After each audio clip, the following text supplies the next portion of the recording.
I could drink a 20-pack of beer and I feel nothing. I don't know what it is. I'm dead serious. Like, just beer does not get me drunk, but like Pinot Grigio will mess me up. So if I want to get that wine gonna do you. I'm just telling, like, it goes down easy and it gets you going. And so just if you're in a mood to like, hey, I'd like to get a little buzzed here.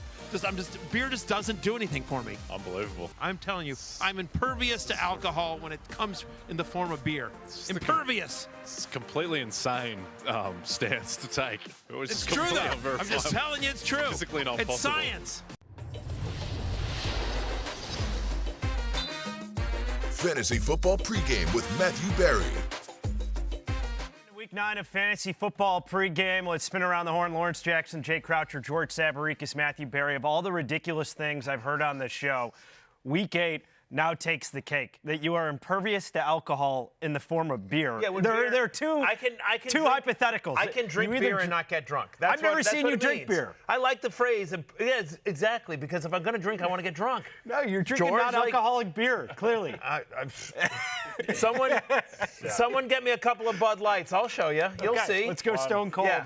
Well, it's not how science works, Matthew. You don't get to it's like, if we coat morphine in chocolate, I don't feel the morphine. It's like, no, it doesn't work like that. It's the chemical is the chemical. How do you know? Have you had morphine in chocolate? Listen, Matthew, I stalled you out because I'm the type who's just going to be like, I just let that man keep talking. Let him believe what he believes. But Jay said not today, no. I needed George out there with me in Pennsylvania. Unfortunately, George couldn't make it because of his legal issues crossing the state border. But if you were there, George would have, held you to account as well. It's an unbelievable From stance. Sergeant Hua, I need to change the how many beer segment to how many Pinot Grigios. Yeah. Agreed. Yeah. I mean, seriously, Pinot Grigio messes me up. Like, I don't know what it is, I've but like, seen that. Pinot Matty's a good time. Hour 2, after a couple of beers. We get a breathalyzer and a 6-pack of beer and see what happens to Matthew Berry. We really are going to test this one day. Yes, 100%. Yeah.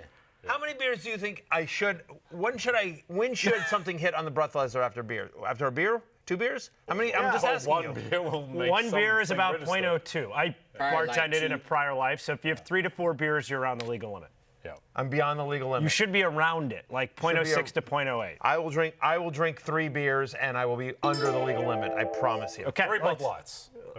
Let's do the over/under at 3.5 here. We got a comment from Jonathan. Someone get Barry a triple IPS, and we'll find him face down on the 50-yard line of his local high school. That's got to be a triple IPA, I'm guessing. Yeah, I'm guessing it means IPA. Yeah, I'm not an IPA guy. I mean, I will say this.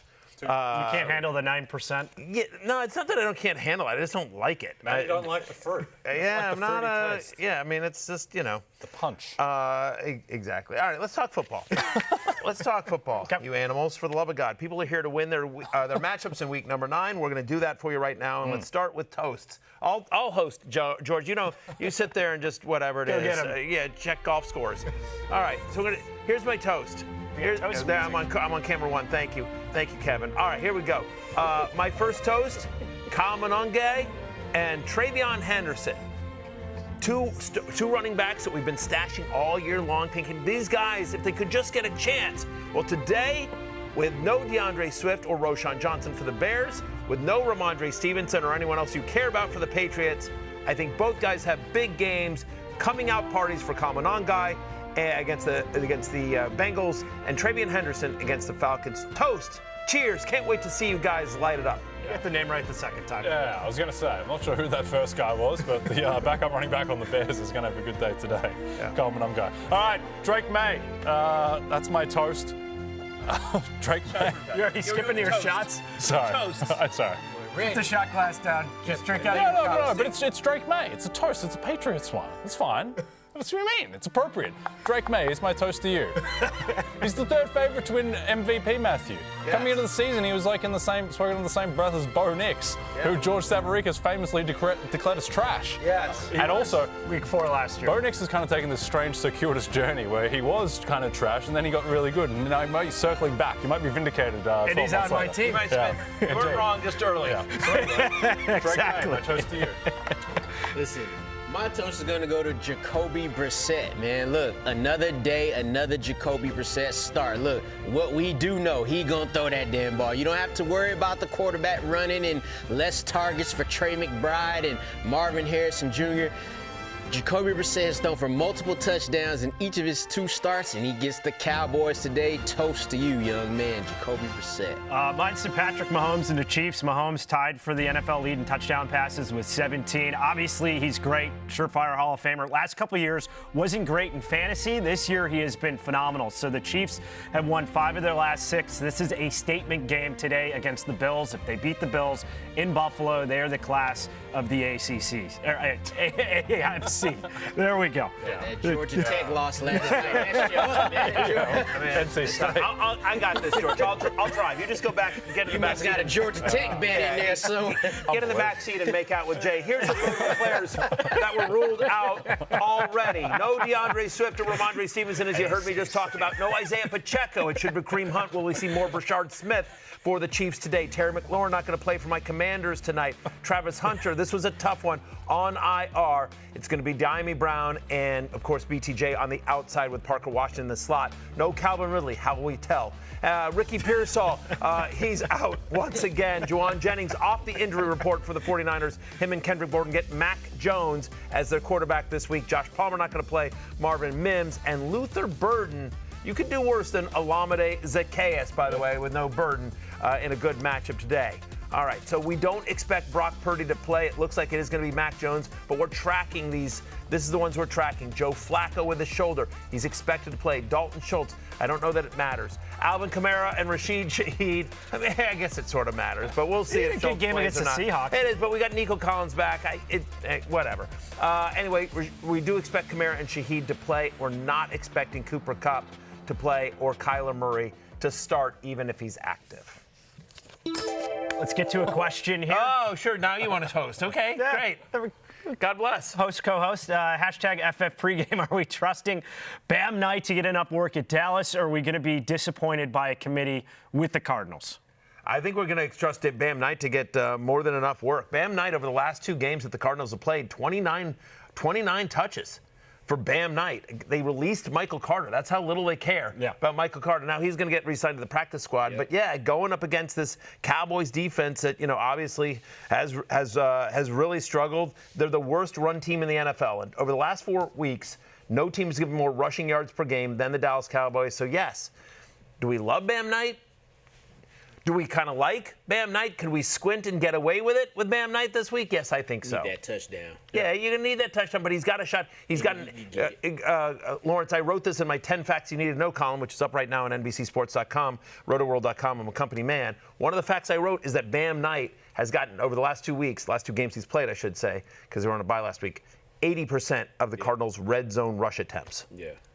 The other thing, too, is that when your name is Bam, you just have to regress to him going off at some point. Yeah, bring the funk house at Bam Bam. Let's go. Let's go. Yeah, and I think it helps. Do you think he does? This is a question for you. When he runs and he gets hit, he goes into the hole. Do you think he also audibly says "bam"? Like he's "bam, bam"? You do. I would. Yeah, he'd probably been doing it since he was a kid, too. Yeah. Bam Bam from the Flintstones? Bam Bam. I brought up Bam Bam for this. So we went through Bam Bam Bigelow. We went through all you the guys forgot Bam Bams. Bam Morris, the Steelers running back. Bam Morris. That was the only good one. Yeah, that we did He forget was like Bam a Morris. fullback, tailback type of guy. And I'm going to, I hope he comes back healthy next year, but I'm going to nominate that he change his name to Bam Scadaboo. Come on now, that's better. It's better. We'll see. We got a question from Brent Ringwood. I like this. Necks and ankles. Giving a shout out to half the desk here. Who would you pick? Monty or Laporta in the flex PPR? I think it's David Montgomery here. Much better chance at a touchdown against this Vikings team. Like, we talked about this game on Friday, and I took the bet, by the way, Jay, which I like. There's the all line? Yeah, the 19.5. I like right? it. Just 2. No. Yeah, it's like plus 300 or that type of range. Yeah. Yeah, if a game is ever going to get out of hand, you want variance to have insane blowouts. And J.J. McCarthy, we just don't know what he's going to be. J.J. McCarthy could be fine. He could be good. But I think the most likely outcome is that he's not good, because the last time we saw him, he couldn't do anything against the Falcons. He's played 8 quarters in the NFL, and 7 of them have been really bad. And then the 4th quarter against your Bears was the one time he looked good. So I just think there is scope for this game to get really out of hand because we just don't know what JJ is going to look like. My wife Beth and I. Bam, bam. My wife Beth and I last night we had dinner with a couple that we're friends with. Shout out Brian and Jen. And so Brian says to me, he says, "What bets do you like for this weekend?" And I said, actually, my co-host Jay came up with a bet that I actually really like. And it's in Jay's philosophy is always that like the best chance to exploit the books is when there is variance, when they don't know how to market something. And I made the exact same point you just did, which is we have no idea what we're going to get out of J.J. McCarthy, especially when you think about the Lions defense is much healthier and that line is decimated for the Vikings. Yep. And so Aiden Hutchinson, he could be running for his life from Aiden Hutchinson all game long, make a dumb rookie mistake. There could be a pick six, fumble return for recovery. I like the alt line of plus 19.5. I'm sorry, of the Lions minus 19.5. Another question here on YouTube. Hair of the Frog, Chase Brown, Travion Henderson, or Jawan Jennings in the flex PPR? Going to go with Chase Brown here, but it's close. I'm not scared of the matchup against Chicago, but I do think Travion Henderson has a big game today as well. So it's close, but I'll say Chase Brown. Yeah, I think that's a safe play. Yeah. The Bears defense has not looked intimidating the last 3 or 4 weeks. I blame you. 2 burning questions we go. I can only do so much. I'm one man, Matt. Are you?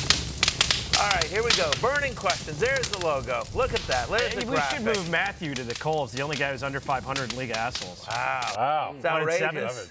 Yeah, why don't we... Let's not throw stones in a glass house, everyone. Let's talk about Man Lawrence's pickup line record. Yeah. If we want to, by the way, and if we're changing up that graphic, like throw a neck brace on Lawrence. I'm about to say, like, what's up with my attire on here? I'm just there, neck, collar free, like, nah, man, give me my stuff. We got the 3-4 Falcons at the 6-2 Patriots. The Pats favorite by 4.5. Over under 45.5. Is this finally the week with Ramondre out that Travion Henderson busts out? I think it should be. Right? I mean, you see it right there. I'm as basically a borderline top 20 play this week. Over the last 4 weeks, the Falcons allowed 132 rushing yards per game to opposing running backs, right? That's third most in the NFL. They're also giving the second most fantasy points to opposing running backs. Jay, you just talked about it. Drake May's playing at such a high level, but more importantly, he's a mobile quarterback. And anytime you have a mobile quarterback that can do RPOs, that should open things up for the running game. And so Travion Henderson, who has that big playability, right? Coming off a game where he had season highs in rushing yards, red zone rush attempts, yards per carry, and no real competition.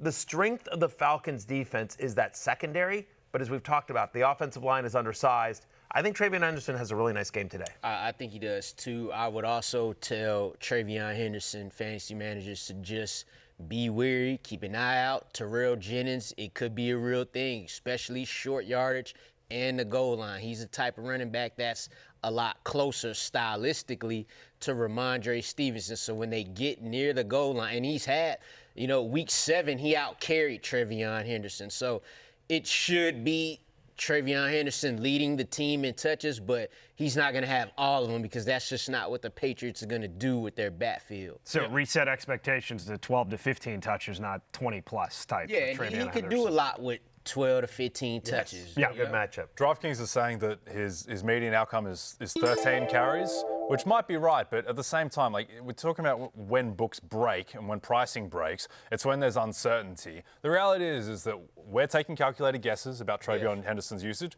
and so is DraftKings, right? So his rushing prop is set at 52.5. His longest rush is set at 12.5. Like there's a chance that Travion Henderson just gets more work than that and more scope than your typical guy set at 52.5. So I don't mind outs on Travion Henderson. I mean, Travion Henderson is plus 830 to get 100 rushing yards against the Falcons defense. I'm in. Good run. This might be the worst rush defense in the NFL. Yeah. Plus 830. Ooh. That's a pretty good That's bet. tasty. Jeez. Yeah, plus money croucher. Yeah. Come in, Lawrence. The water's warm. With Henderson on the mind, Henderson or BTJ, we got a question here. This is full PPR. I get it after we just talked up Travion Henderson, but I'm going with Brian Thomas Jr. No Travis Hunter in this game for the Jaguars. And so Brian Thomas Jr. off the bye against that Vegas secondary that has struggled so much this year. I'm going with Brian Thomas Jr. I have to think I'm hoping they fixed their passing offense during the bye week. I'm hoping they got the yips out of Brian Thomas Jr. Mikey Omega on the tube. Henderson or T-Mac, PPR? Yeah, I'm going with, so what's his name? Bryce Young is back under center for the Carolina Panthers. They're going up against the Packers. This is a tough one. I'm going to go with Travion Henderson here. McMillan will get a lot of volume, Bryce but Young, he gonna get them garbage fantasy points. Maybe. I would take Henderson too, though. Shout out to Mikey. This was his follow-up. In the ER, hospital bed, just diagnosed with Bell's palsy, and still stream this comfort show. Mikey. Hey, Mikey. Mikey, we're thinking of you. man. You know what? Hey, Mikey, thanks so much, man. Feel better. On Sundays, as you know, we don't do a drink-free because we put the bar trivia standings up there. But Mikey, honorarily, you drink-free today. Mikey, hang tough in there, brother. Yep. You and Miguel Rojas. Yes. Both drink-free. Miguel Rojas. To our next game, we got the Bears 4-3 on the road. They're actually 2.5-point favorites. 3-5 Cincinnati Bengals. High implied game total, 51.5. So how high are you ranking Kyle Monangai with DeAndre Swift officially out for the Bears? Yeah, in my heart, number one. But on the screen, as you see it right there, he's my running back 12. Listen, running backs that have seen at least 12 touches against the Cincinnati Bengals this year, averaging over 20 fantasy points per game. Wow. We obviously expect Monangai to get at least 12 touches in a game where they're favored, right? They're favored by 2.5. The over-under is 51.5. So we're expecting both the Bears to be competitive in this one and a lot of points to be scored. Every single game this year, literally every single game this year, a running back has gotten at least 87 yards from scrimmage against the Cincinnati Bengals. Here's who Monangai is competing for with touches. Travis Homer, a career special teams guy who's more of a third down back if and when he gets in there, and Britton Brown. I'm not going to lie to you guys. I don't have a great scouting report on Britton Brown. But as far as I know, I believe Britton Brown has literally never carried the ball in an NFL game. I thought he was an ice cream flavor. It might be. Yeah. Big Show, and by the way, Big Show is back. Big Show, look that up and find out if I'm right on that. I don't think Britton Brown has literally ever carried the ball in an NFL game. So Big Show will get on top of that. But in the meantime, Kyle Monangai, to me, guys, is a borderline RB1 The thing about Kyle Monangai, too, Matthew, and I think we've all kind of talked about Kyle Monangai for a very long time on this show this season. But DeAndre Swift, who's picked this game up, he's been a top 8 fantasy running back the last 3 weeks. And in that time, Kyle Monangai was still getting 9 touches per game. So they've always liked him, So now, you're talking about 12 touches, that it might be closer to 20, especially if they're trying to win and take advantage of this Cincinnati defense. I think he could be top 10 running back today. Yep, your pronunciation of Monangai's name has regressed, but what will not regress is the Cincinnati Bengals run defense. What did I say? No, you figured it out in the end, but there was a little Monangai regression there. You slipped back into old bad habits, Matthew, but that's okay. But Kyle Monangai, to give you a sense of just how, I don't think he's borderline RB1. I think he's just an RB1. He's set at 76.5 rushing yards on DraftKings. That's 14 yards higher than Bijan Robinson. Wow. He's minus 150 to get into the end zone. So it means like a 60% chance. Yeah. So you tell me a guy is going to have 14 more rushing yards than Bijan Robinson and is more than likely to score a touchdown. I think it's an RB1. And the big part of the story with Kyle Monangai is that he's a phenomenal pass blocker. So it's not like he's a liability if they're negative game script. He's still going to be out there getting you touches late in the game. The other thing about him, by the way, and I'm just cursing him by saying this, but over 1,400 yards in his last 2 seasons at Rutgers in the Big Ten, never had a fumble. Never had a fumble. Right? So, again, somebody that they can trust in close, obviously. Yeah, man. Very excited. We've been talking about him all year long. Finally, that's why I toasted him at the beginning of the show. I know you weren't paying attention, but America was, and that's why I'm toasting him and Travion Henderson. Logan Lepak, pick 3, PPR, Chase Brown, Monangai, Devontae Adams, Ladd McConkey. It's a good list. It's a really good list, and Logan Lepak. But I'm actually benching Chase Brown of this list. Really? Yeah. Versus we just talked of Monangai and Monangai. I'm in your head now. No, you are. I'm broken. Monangai. I said that, right? Monangai. Like fun guy. Monangai. Just fun guy. That'll help. Instead of gay. Guy instead of gay. Monangai. Monangai. Devontae Adams and Ladd McConkey. You're not benching the wide receivers, so it really comes down to the running backs here who face each other. I'd rather go against Cincinnati than Chicago. And I think that in terms of workload, Samaje Perine is playing a lot more. And when you think about Joe Flacco coming in this game with the AC sprain joint, a little bit banged up. P. Ryan's one of the best one of the best pass blockers. One of the best running back blockers in the NFL. His coaches seem to think so. What? His coaches seem to think so at every stop because he's always out there. Anyway, so I just think they might want to protect Flacco a little bit more. So listen, Chase Brown's still going to get plenty of work and be fine, but I do think, like we saw it last week, it was kind of an even split. And Chase Brown had the 2 touchdowns, so you were good, but in terms of the underlying usage, it was much more of a committee than you think, and much more of a committee than it was last year when Chase Brown was getting all the work down the stretch. The last 3 weeks, it's been 58-42. Yeah. So it wasn't just last. It's been a recent metric Since Flacco has been starting. Great comment here from Ryan Oswald. All of Barry's practice in the mirror is out the window now, Jay. It's actually true, Ryan. No, to be clear, Ryan, not all my practice in the mirror, just the one about Manungai's pronunciation. But I have other mirror practicing that is still rock solid. So to speak. You had to go there. Start 2 in PPR. PPR, Manungai, Henderson, McMillan. This show is off the rails, big time. It always is. Who we got? It's the first 2 guys. It's the guys that I toasted. It's Manungai and Travian Henderson. Yeah. And Bam Knight. We like Bam Knight, but I think he's more of a flex. And then of course Tirico, McMillan. Maybe there's some junk time there. I actually think all 4 of those guys are viable today, so I get the question. But I think in terms of workload and matchup, the first 2 are your choice. I agree. T-Mac had the quietest 7 for 99 game in NFL history last week with Andy Dalton chucking it to him. Hang on, I got a text from Big Show here. Right. Britton Brown has yet to record a carry in an NFL game. All right, there you go. Thank you very much. So I was right. Big Show confirmed it. Yeah. So Roshan not part of that conversation for the Bears? Well, Roshan's out. Yeah, he's out. He out. Got it. He's out. A Bears fan? Yeah, I was just going to say, like, what the hell? I knew he'd been inactive the last couple of weeks, but I didn't know. To be fair, he is quite irrelevant. Yeah. Roshan Johnson. He is. He averaged 2.7 yards a carry last year. He's been ruled out, but sense. to your point, how can you tell? We got the Vikes now. This line has shifted. It's moving up. Vikings 9.5-point dogs, 3-4. They go to the 5-2 Lions. Over under 47.5. So how does the return of J.J. McCarthy, now with Carson Wentz on IR, out for the season, affect the Vikings pass catchers? Yeah, I don't think you can trust McCarthy until we see something. He's played 8 quarters in the NFL. Only one of them were good. And by the way, that was a number of weeks ago. And this offensive line is much, much worse now than it was back when he started. It's just been decimated by injury. So I do think it's right. I mean, oofa.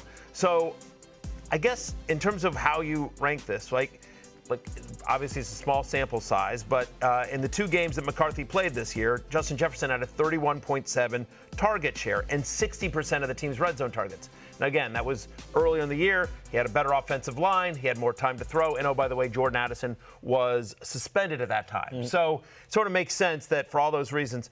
All that said, I get the reasons for disappointment. It has not been the kind of season anyone that drafted Justin Jefferson would hope for, but he's still Justin Jefferson. Look, I don't have a great stat for you other than the fact that we know he's super talented. We know he's going to be the first read from McCarthy on every play. Yeah. And I would feel dumb. I would feel like a moron if, just talking emotionally here, if I took Justin Jefferson out of my lineup and he went off. I would just I would be like, what was I doing? I spent a first-round pick on this guy. Why did I just bench him?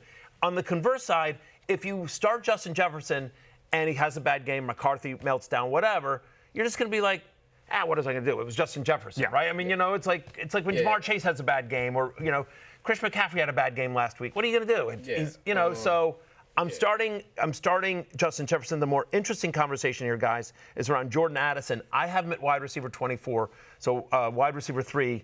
Where are you guys at on Jordan Addison? Can't do it. Haven't seen him play with J.J. McCarthy. The thing about it is those first 2 games that McCarthy started, in each game he threw 20 and 21 passing attempts. So as far as Justin Jefferson, it's cool because he had the target share. But for Jordan Addison, if he's not going to throw the ball, and we've seen him in a neutral game script, I'm talking about McCarthy now, and we've seen him getting beat up pretty bad by the Falcons, he still didn't have a lot of volume throwing. So for other pass catchers, it would make me a little more nervous. Question here from Ved, FF Happy Hour regular, half-point PPR, pick 2, Addison, KW3, Aaron Jones, Josh Downs, Uncle Rico. Yeah, I mean, we think Uncle Rico, we think Dowdle's going to get more of a workload today, but again, it's against the Packers, and so that's going to be tough. I don't want any part of Downs or honestly even Jones if I can get away with it. So for me, it's Jordan Addison and Ken Walker III. Lawrence, I hear everything you're saying. If there's something to hang your hat on, Ved, Happy Hour regular, about Jordan Addison, again, given the unknowns. Yeah. Addison's had 3 straight games with at least 1 end zone target, 7 red zone targets total over the last 3 games. So the offense is looking for him when they're in close. Again, that was Wentz, not J.J. McCarthy, but still, they're feeding the ball towards him. It's worth noting the Lions are allowing touchdowns at the 4th highest rate. So, I mean, you can score on Detroit, and obviously with the Lions being more than a touchdown favorite here, you could just see some junk time scoring in the second half and then going very pass happy in the second half. To that point, Matthew, I think the median outcome is J.J. McCarthy just isn't that good today, and it's another not great performance. At the same time, we've seen 2 games of this guy in his career, and he's in a dome against the pass funnel defense with really suspect corners with Justin Jefferson, Jordan Addison, TJ Hawkinson in a Kevin O'Connell offense, and he's plus 750 to throw for 300 yards. Like, that's just because of the variance around him. Nick Mullins played Detroit 2 times 2 years ago. They lost both games to Vikings. Nick Mullins had 396 and 411 passing yards. Like, this Nick Mullins is different than J.J. McCarthy. Yeah, It is different, but I'm McCarthy saying he's going to rely way more on his legs, especially now at this point in his career. I like that. What's that other bet you said that was plus 830 earlier? Travion Henderson. I like that 100 one. yards. I like that one more than J.J. But again, what Jay is saying here is that the way to exploit the market, the way the way you can potentially make profit, significant profit, is when there's variance, when there's just unknowns, right? Mm-hmm. And so, again, just like we're unsure, so are the sports books. So they have to set a line. So they're setting a line. So our friends at DraftKings are saying what they think potentially happens, but like, is there a scenario where J.J. McCarthy throws for 300 yards in a dome against a suspect defense in a game in which he's probably getting his ass kicked? Of course there is. And so that's what Jay is saying is like... He's being priced around like the same number as like Cam Ward to throw 300 plus outdoors against the Chargers defense. Like, I just think that there's such little sample on J.J. and that offensive system and the fact that it's in a dome, he's probably going to be playing from behind catch up. And he has Justin Jefferson on his team as opposed to Alec Iomana. I don't know. I think there is variance there. Yeah, I agree. Clearly. Don't listen to Lawrence. Okay. Don't, I shall push on. Halfway through the second quarter when he looking like Justin Fields with 41 yards. And Max Prosper's in there. No, look, listen, when you have J.J. McCarthy, you just hope you get that early bomb touchdown. Then you be all right for the rest of the game. Yeah. Chiefs road favorites. This line up to now, Chiefs minus 2.5. They're 5-3. The Bills are 5-2 on the season. Over/under, massive one, 52.5 for AFC supremacy. So expectations for this Kansas City backfield with Isaiah Pacheco out. Yeah, Isaiah Pacheco missed a bunch of time last year, right? Weeks 3 through 12, Pacheco was out. And Kareem Hunt, in those 8 games, was the 17th best running back in fantasy. He averaged 14.8 fantasy points per game. He averaged over 21 touches a game. He had an 8% target share in those games. Now, was that offense clicking as well as it is now? No. Did he have Rashee Rice, Xavier Worthy, Hollywood Brown, Travis Kelce, and his passing game all healthy, and the rookie Brashard Smith? No, he did not. So I'm not sitting here telling you that I think Kareem Hunt gets 21 touches later today against the Bills. But what I am telling you is that I think this offense is going to score quite a bit. The Chiefs are. And it is clear that when they get in close, Kareem Hunt is who they trust to give the ball to as well. And the over-under here is 52.5. Chiefs 2.5-point favorite. So, I have Kareem Hunt at running back 25, guys. So I think he's an upside flex. He's a flex with RB2 upside because I think there's a better than average chance that he falls in the end zone at least once. We got our touchdown parlay later. I should have picked it. Like, why don't I pick Kareem Hunt every single week? Who'd you pick now? Because you screw it up every week. I picked Tyler Algier last week. He scored. All right, good. You got one. And we didn't win, so... And my last 2 before that got hurt, so. Who do you got this week? Who missed last week? I forget who missed last week. Was it you? It was you, Jay. It was only the 3 of us last week. Me. Oh, no, I wasn't here. You were here. Usually it's you. He missed the show. I can't remember. I don't know. Need 2 for half-point I think PPR. you know what it is? You had J.K. Dobbins and stupid R.J. Harvey got 3 touchdowns. Yeah, that should have hit. That was a dumb one. Yeah, I blame that on Lawrence. That's not my fault. Yeah, obviously. Half-point PPR, pick 2. Bam Knight, Dobbins, Kareem Hunt, or Khalil Shakir. Well, we just talked about Kareem Hunt, so I'm going to tell you I think it's him. Again, I think he's got the best chance at scoring of all these guys. And then I'm going to go with Bam Knight. I'm nervous about J.K. Dobbins going up against Houston, which is, I think, the best run defense in the NFL.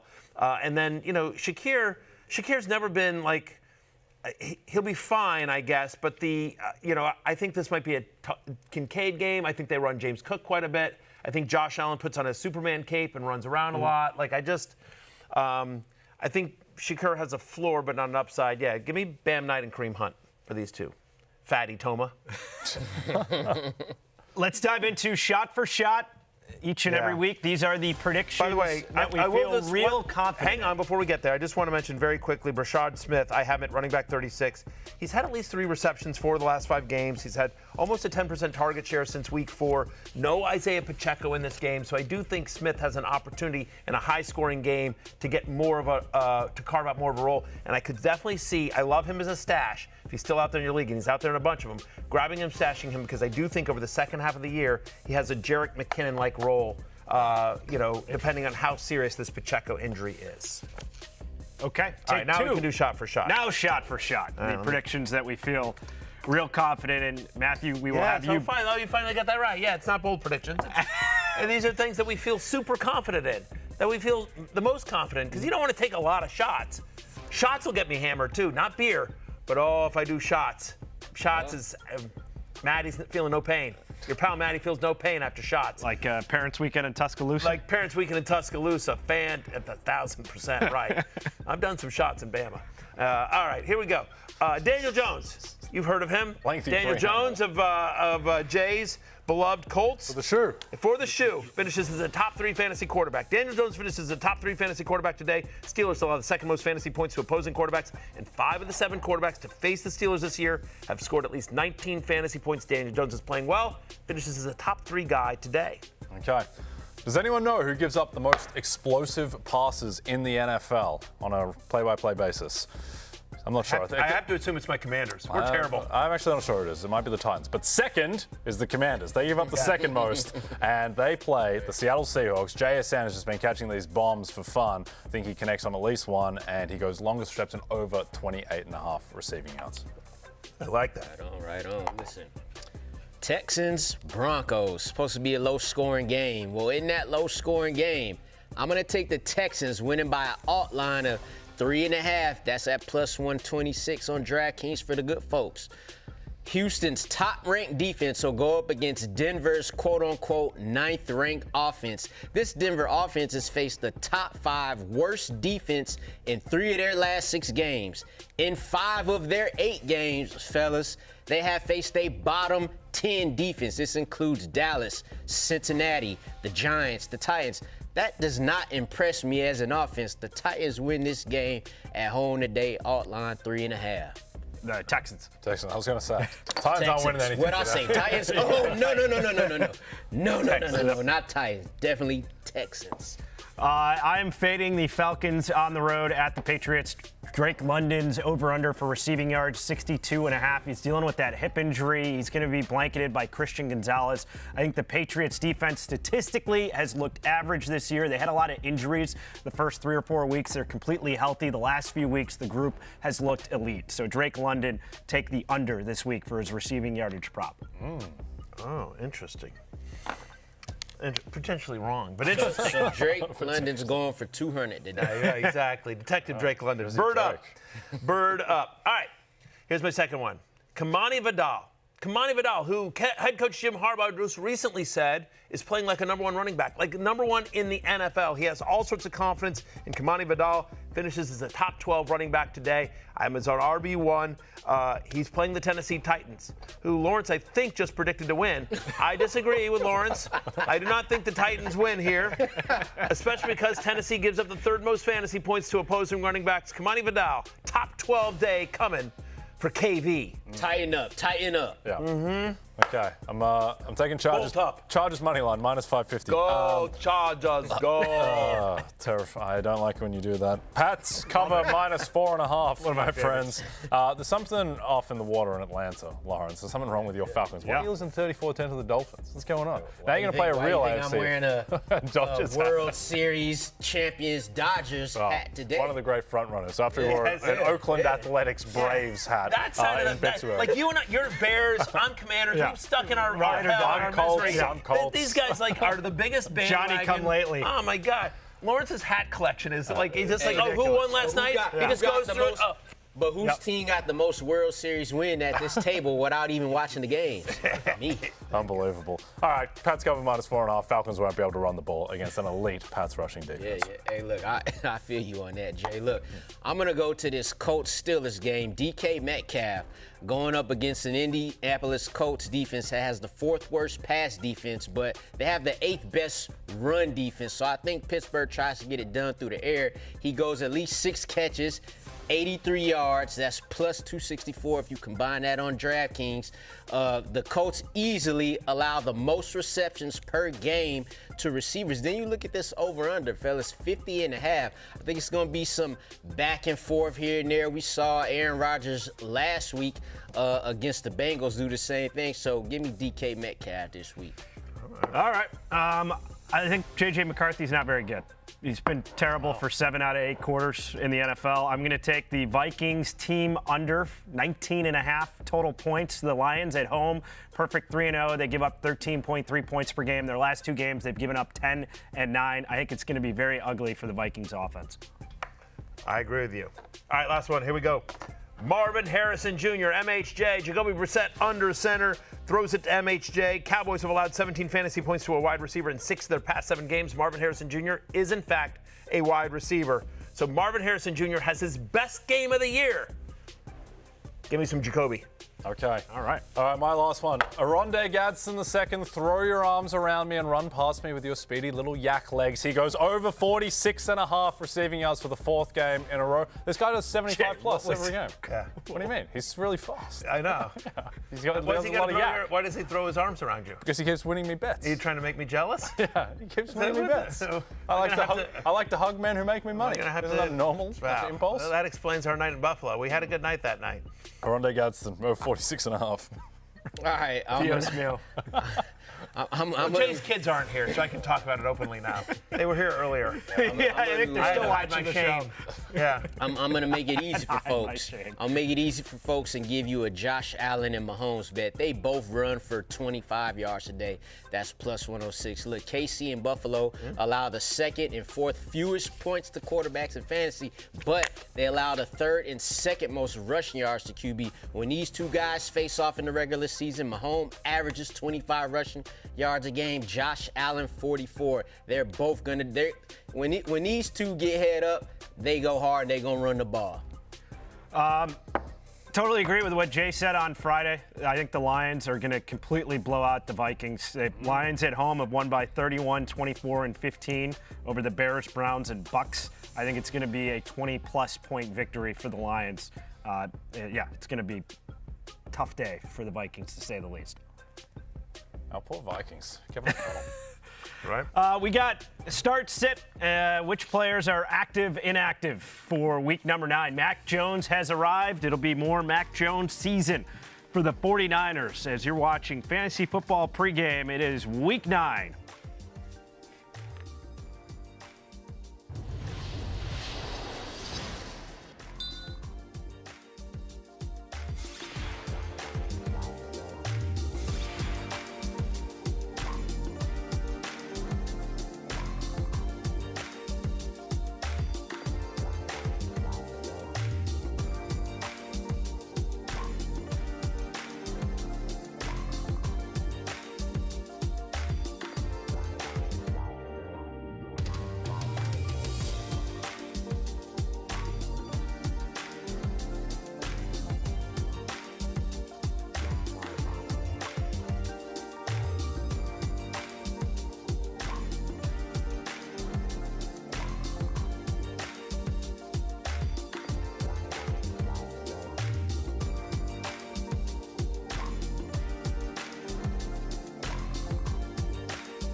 quarterback.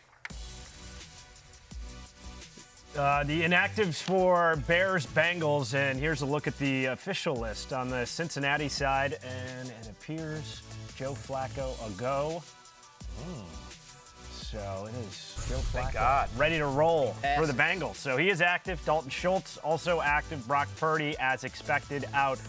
These are the 4 players who are in the later window games. Like Matthew said, Alvin Kamara, Rashid Shaheed, both should play. The bottom 2 guys, Kupp and Murray, likely out or non-factors for week number 9.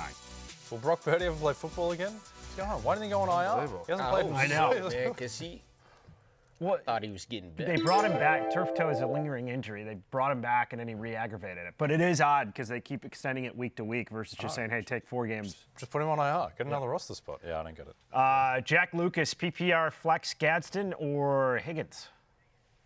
I think it has to be I think T. Higgins. As much as I like Oronde Gadsden, I'm going with T. Higgins there now that we know officially Joe Flacco is starting. Yep. Yeah. 17 targets to go to Jamar Chase, but at least some of the other ones. Yeah, if it was a different matchup, though, I might say Gadsden. Okay. Yeah, but definitely T. Higgins versus the Bears. Who's your best cornerback, George, these days on the Bears? Man, it's the walking wound. Peanut Tillman. And he don't play. The ghost of Jalen Peanut Johnson. Tillman. Old Maverick guy, full PPR, pick 2 for flex, Marks, Kincaid, Higgins, or Dobbs?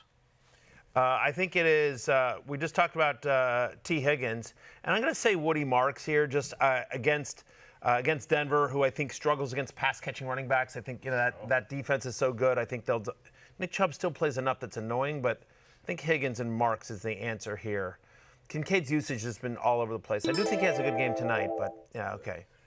And we got one more from Justin Hicks. Joe Flacco or Jacoby Brissett in the Superflex? I would think Flacco. I think so too. I think than you think. Comeback Player of the Year, Joe Flacco. Now there's a concern that he takes one hit and he leaves the game halfway through, and then you've got Jacoby Brissett playing against Dallas, where the over/under is 54.5. So this one's a little bit of a toss-up here. Honestly, I could easily see Brissett having a huge game as opposed to. But to your point, your secondary is just so beat up. It's so bombed out and depleted. The one thing is that Flacco, it seems like he's genuinely quite hurt, and he's playing through it, so it feels like he might be one hit away from Jake Browning. Yeah. So I think that Brissett gives you a higher floor. I'm not sure the ceiling is that different. Also, I love that you preface his name every time with comeback player of the year. Guy won Super Bowl MVP. But no, not Super Bowl MVP. On this show. Recency bias. On this show. The award that matters. Right. Unbelievable. Hey, don't count out that. Don't count out that 0. In this office, we believe in comeback player Joe Flacco. Look, don't count out that 0.7 rushing yards that Jacoby Brissett can get you to. Yeah. Yep. Make sure to tweet the show, #FFPregame. We're tracking all the regulars on YouTube as well. These are the top running back waiver ads available in more than 50% of leagues. Tajay Spears seems like he's starting to take control of this Titans backfield, Matthew. He really is. I mean, the fact of the matter is that 2 of the last 3 games, Tajay Spears has led the backfield in snaps, playing 51% of it. You don't love the matchup, but you figure they're down. He's their passing down back. We talked about Samaje Perine with his 43% snap rate since week 5. He's gotten about, almost 8 touches a game in that span. And how about Jeremy McNichols, my Commanders again? Seattle's favored here. Seahawks allow the 2nd most receiving yards per game to opposing running backs. McNichols, semi-interesting here. All right, we got a question, and this one says, pick 1 running back and 2 flex full PPR. Dobbins, Aaron Jones, Spears, Jennings, J-Mo, and Parker Washington. We'll talk about Parker Washington in a little bit coming up. But for me, I think it's the running backs that are getting decent workload here. So it's Dobbins and Aaron Jones, who played more snaps than Jordan Mason in his first game back last week. Again, how bad that offensive line is. McCarthy under pressure. I think you see a lot of dump-offs to Aaron Jones. And then I'll go with Juwan Jennings, who we haven't really seen a connection between him and Mac Jones yet, but fully off the injury report. So should be practicing full this entire week. Should be 100% healthy. He's had a decent amount of targets the past few games, too. Yep, I agree. I think Dobbins is the easiest choice. Tajay Spears is going to continue to be a part of that offense, but I don't think you like him over the upside of Juwan Jennings. Juwan Jennings looks a bit better as well. And it was a really tough matchup against Houston last week, so a bit easier of a matchup you figure against the Giants. And the other thing too is the Giants, they play a ton of man coverage. I think that Jennings ultimately is still the best wide receiver on San Francisco and the guy who's most able to separate against man coverage. Yeah, J-Mo too risky, even with their offensive coordinator saying he needs to get more involved. If he's ever going to break out, it's going to be this week because the Vikings allow the third most explosive plays in the NFL, but you can't start him over Juwan Jennings just based on underlying usage that we've seen so far this year. As we keep working our way through our top waiver ads, this is our wide receivers available in over 50% of leagues. A massive Week 8 for Troy Franklin. Can he keep it going at Houston? I think he potentially could. I mean, again, Marvin Mims is out, which helps. He's had back-to-back games with a 20% target share. I'm nervous about that Houston secondary. The whole defense, I think, is really, really strong. Torrey Horton, with no Cooper Kupp today, Torrey Horton should get more run. He's in the games in which he's seen at least 4 targets this year, he's scored in all 3 of them, averaging over 14 points per game. Now, he's been quiet the last 2 weeks, but with no Cooper Kupp against my Commanders' bad secondary, he might be interesting. And Chimere Dike. Back-to-back games with at least 70 yards, averaging over 16 points in that time frame. Alec Pierce, I know you love him, Jay. He's on this list as well. We'll talk about Parker Washington here in a minute. Do love me some Alec Pierce. Every chance to get open for a deep one, particularly against a Steelers defense that has just about the most coverage mistakes in the league. And also, not that many fast people in that Steelers secondary these days. A lot of aging bodies. Yes. Mark Anthony, for the love of Cankles, a little help here, please. Pick 2, Addison. I'm the Kankler. You're the Kankler. Kankler and Kodos? What is that guy? The guys from The Simpsons? Kronos. Addison, Parker, Washington, JCM, Brashard Smith, or Spears at the flex, full PPR. Pick 2. All right. So I think Addison to start off with here, right? And I think it's JCM. It's been tough. I get it. But of all the guys on this list, I mean, maybe you could say Spears, I guess, in full PPR. It's Spears or JCM to me. I'm going to talk about Parker Washington in a second, but just Spears and JCM are both going to get double-digit touches today. I think JCM has the better chance at a touchdown. I think Spears probably has the higher floor because you could see JCM just get completely game script out of this one. Yeah. But I'll go Spears. Yeah, I mean, Seattle has a very good run defense. So Addison's really having it on here.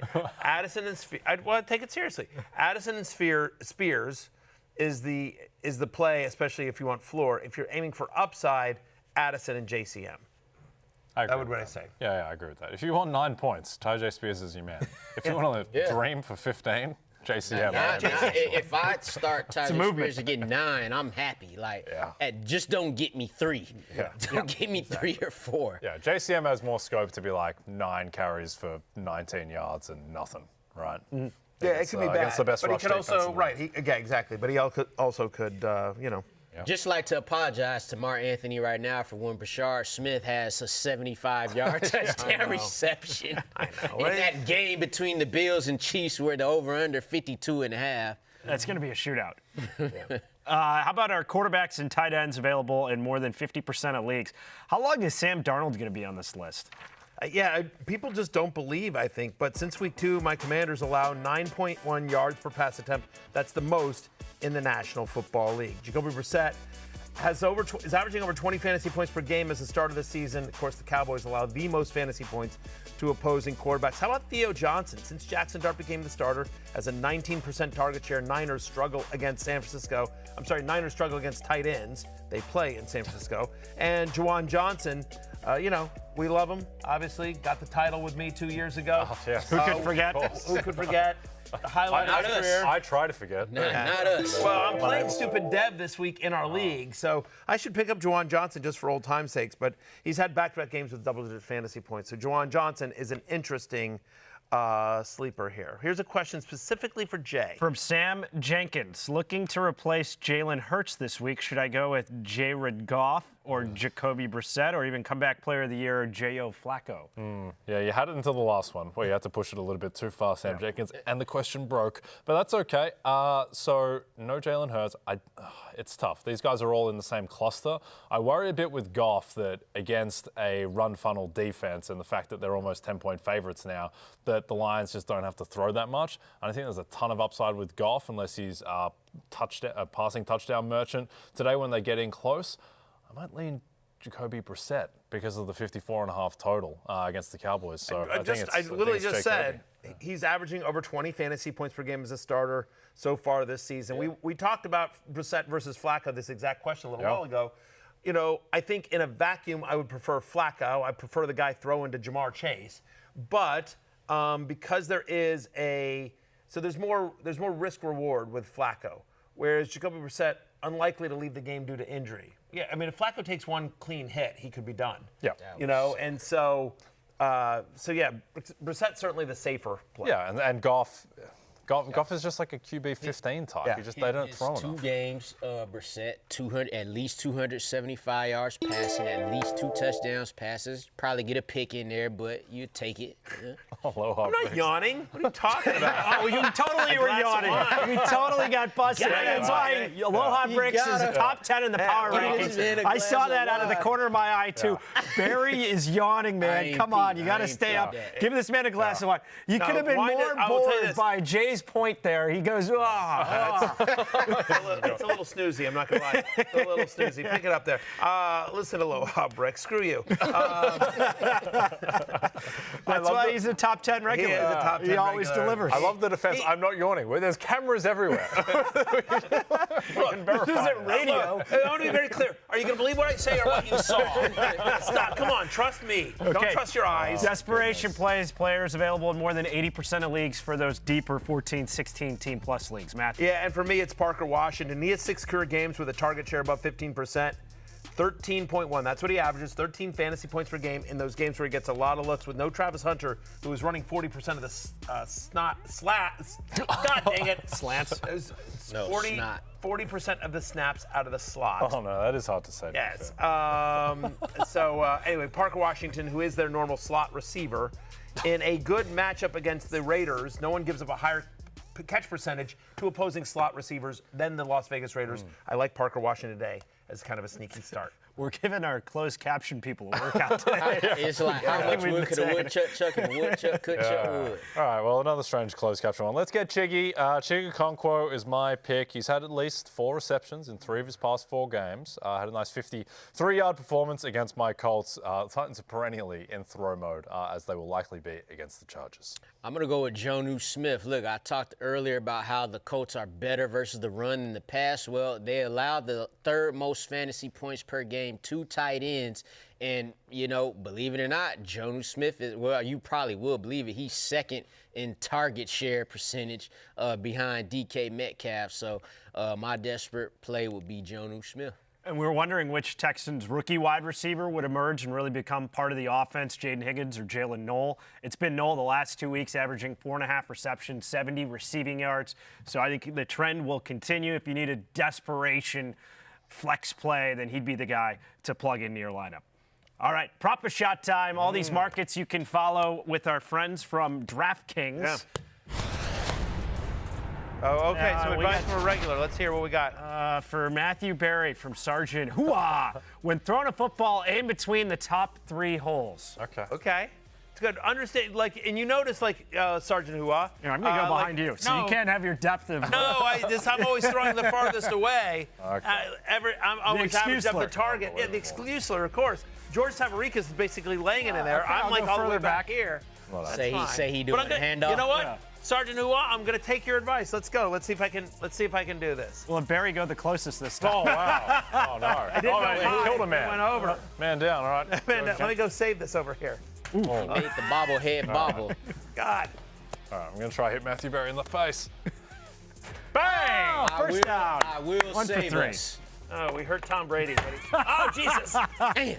Barry taking shrapnel. Hey, Well, I think it's exploding. the neck is getting better, as you can tell by the velocity on the throat. What was that? Unbelievable. Man. Oh, you don't get another go. Apparently I do. It's his show. He And can I do also- whatever he wants. That's exactly right. You can miss twice. You guys are lucky to be on this thing. First market, Tyler Warren receiving yards, Jay, 59.5. I'm going to go over the Colts. Two things. One, they just haven't had to play their guys in fourth quarters that much. I suspect they probably will against the Steelers.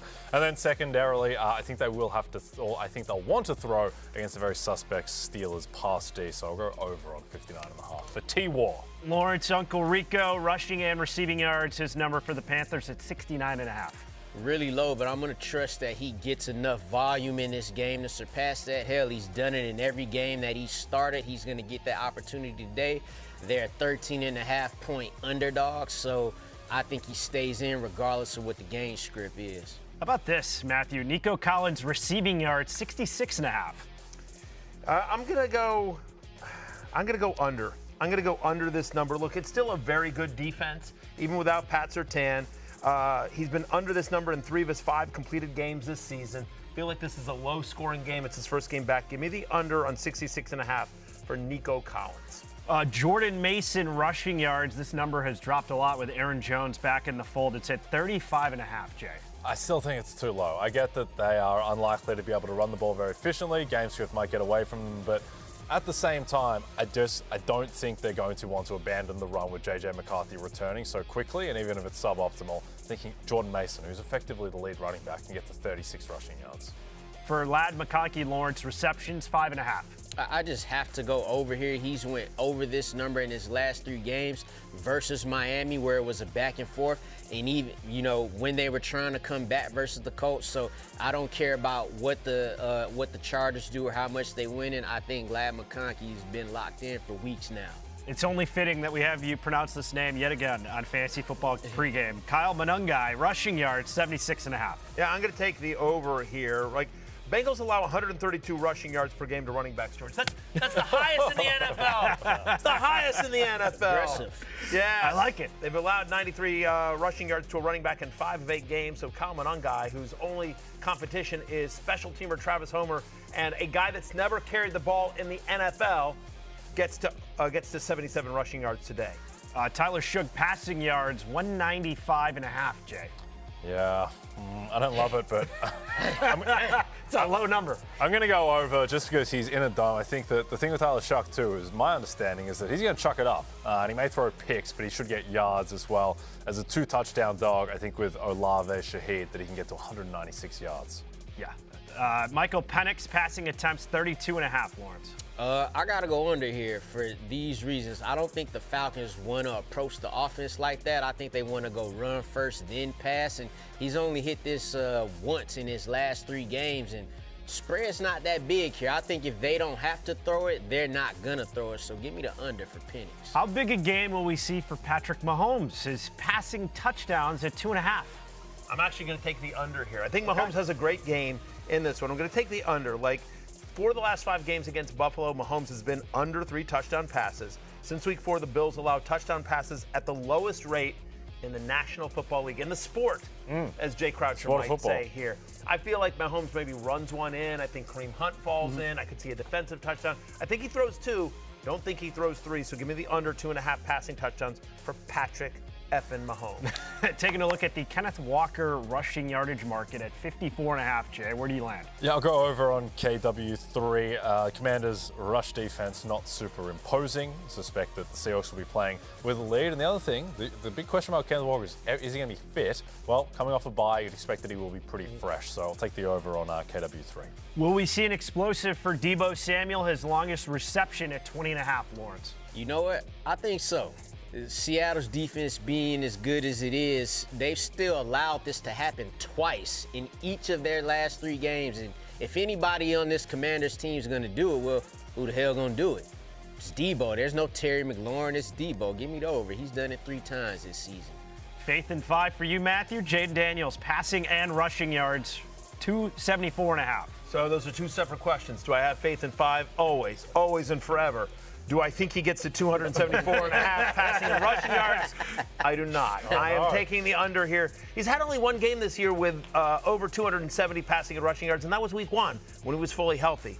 I don't know how healthy he is off of this hamstring. Listen, he's got to be out there because their season's on the line. They lose this game, they go to 3-6. It's worth noting the Seahawks have only allowed 2 quarterbacks to go over this number the entire year. It's a very good defense. Seahawks, one of the best teams on the road in the National Football League. So I'm going under 274.5 for Jaden Daniels pass and rushing yards. Doesn't mean he still can't have a good game. Still doesn't mean that. Yeah, they can still win. I think he still win. What I'm hearing is you want to trade him for Bo Nix. You move on. I want to trade him for somebody, not a quarterback in the NFL. I want to trade him in our league because I got 3 good quarterbacks that I can only start for 2, and I got holes everywhere else. But you guys are all cheap. Plugging I want holes to trade in the for Titanic. You know who isn't cheap? DraftKings Sportsbook, official sports true. betting partner of the NFL. New customers bet just $5, get $300 in bonus bets. I know. They're juicing it up. If your bet wins, download the app. King. Exactly. Use the promo code FFHH when you sign up. DraftKings Sportsbook. The crown It's yours. is It's yours. Yours. Did anyone wear a crown with their Halloween costumes? What do we have? All right, here's Patriots Militia Mac. Okay, Matt Collins. That's pretty awesome. Fantastic. That's pretty good. That is very good. What a treasure, Yeah. Mr. Hollins. Matt Collins really is. He actually He's a wore national shoes treasure. in. Oh, look at this. There's me. Gomez. Yep. Yeah. You had 3 Wednesdays there, Jay? We got 2 Wednesdays and kind of half of Pugsley. Okay. Who eventually turned into a Paw Patrol. But yeah, this is my family. Rio, Remy, and Ella. And we went, and my wife Sophia, and we went Adam's Family themed, which is it's a hot one right now. It's People a might very be something popular to one. Adam's Family. Yeah. No, it's good. I like that your costume was just as like a suit jacket and a mustache. Yes, exactly. Everyone else went all out. But So we also did the Gomez and Morticia. That's my girlfriend Jenny and myself dressed up for Halloween. Yeah. So George went a bit, he put a bit more into it than I did. yeah, George looked like a 100%. mobster. this is awesome. This is me and my wife Beth. Here we go. We're at beer pong. Yeah. Mine is beer pong. I like it. Yeah. There you go. Who wants a game of beer pong? And yeah, it's just my youngest daughter, Amani, as let me read this. Rumi from K-pop Demon Hunter. Yeah. Oh, let's go. That's a Yes. great character. That's strong. Yes, great character. You need to brush up on your K-pop Demon Hunters. I do, yeah. It's a great film. We should have brought back. I do none of that. I didn't dress up. Lawrence is Peyton Yeah. Manning. You did. It's a great costume.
It was fun, man. It was fun playing basketball. Like, that was my first true love. You know, getting to play basketball as a kid. I just loved it, especially growing up in Southern California, being able to watch Kobe Bryant my entire life with the Lakers. That was always really fun to be able to watch him and then try to emulate that, whether that was on the court or in my backyard on the little hoop that we had. Well, that's what we always said about you. Line one with Darley's a competitor. Clearly, Kobe had a big influence. Yeah, no doubt. That Mamba mentality. You know, everyone talks about it now, but just seeing it, you know, seeing the way that he played, you know, that wasn't a huge, maybe it was a huge thing back then when I was a kid growing up about his mentality, but I didn't know that as a kid. I just saw the way that he worked, you know, off the court and then obviously on the court, just that kind of killer instinct that he had. Sam Darnold trying to bring that Mamba mentality on the road as they head to D.C. Seahawks facing off against Barry's Commanders in primetime tonight, 7 Eastern on NBC and Peacock. Be sure to catch Jason's full interview with Darnold on the NFL on NBC YouTube channel. For many years, it was Sam Darnold who was driving people to drink at the noon hour. Hasn't been the case this year for Seahawks fans. So, Matthew, who was driving you to drink? I'll tell you who, and this I bet you this is somebody who drives you to drink too. And when I say driving to drink, I'm talking like Pinot Grigio, I'm talking shots, not beer. Not beer, because then you won't be. Because you want to get drunk. I'm impervious to beer. Oh, God. But who drives me to drink is Caleb Williams. Caleb Williams, like, he's supposed to be good. He's supposed to be good. He's supposed to be the can't-miss kid. And he was terrible last year. And then, like, oh, we've got to fix it. We'll give him an offensive line. We'll give him a great coach in Ben Johnson. And then the last 2 weeks, he's also been bad. And they've been winning. You know, like, is he a good fantasy player? Is he not? If he doesn't do it this week against the Bengals, George, I'm kind of out on Caleb Williams, who was a sleeper for me in the preseason. He was good fantasy-wise for a while. Then he's been bad the last couple of weeks. And so now or never, Caleb Williams. Drives me crazy that I have to even think about possibly benching you against the Bengals. I'm starting you, but nervously. Glug, glug. Okay. Same, man, same. All right, from a similar cloth, I'm drinking for the Las Vegas Raiders. I'm so sick of this team. Yeah. Why aren't they more competent? Why aren't they better? They were supposed to be, contending for a wild card at least. Team's an absolute mess. They got completely pantsed by the Chiefs before the bye. This team has real talent. This team has Max Crosby and Ashton Genty and Brock Bowers and Geno Smith. And Geno Smith has been diabolical this season. So coming out of the bye, let's get some more competence back in Vegas. I want to be able to start Brock Bowers and feel okay about it. Ashton Genty should be good. He's not. Can we block some guys? He should be block good, some guys for Ashton Genty? Damn it. It's not Ashton Genty's fault. Hashtag analysis. Hashtag analysis, indeed. Lawrence, what do we got? Man, I'm drinking for this Atlanta Falcons offense, man, because who are you? Like, I broke my neck for you this offseason. You see this right here? I don't know who they are. They dominate versus the Bills.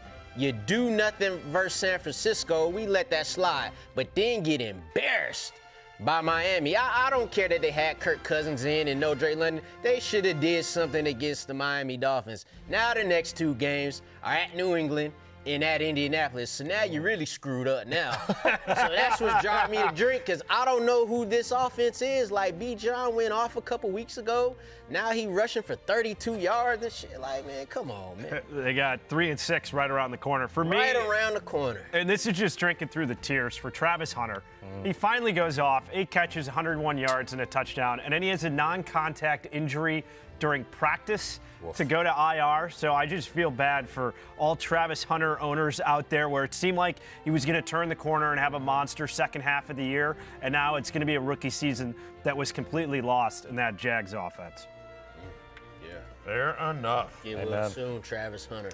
Let's kick it off with our QB rankings, 1 through 10. And what an incredible year it has been for Daniel Jones and the Indianapolis Colts. And he's locked in top 3. And this isn't just a top 3 play this week. It's becoming a trend each and every week, Matthew.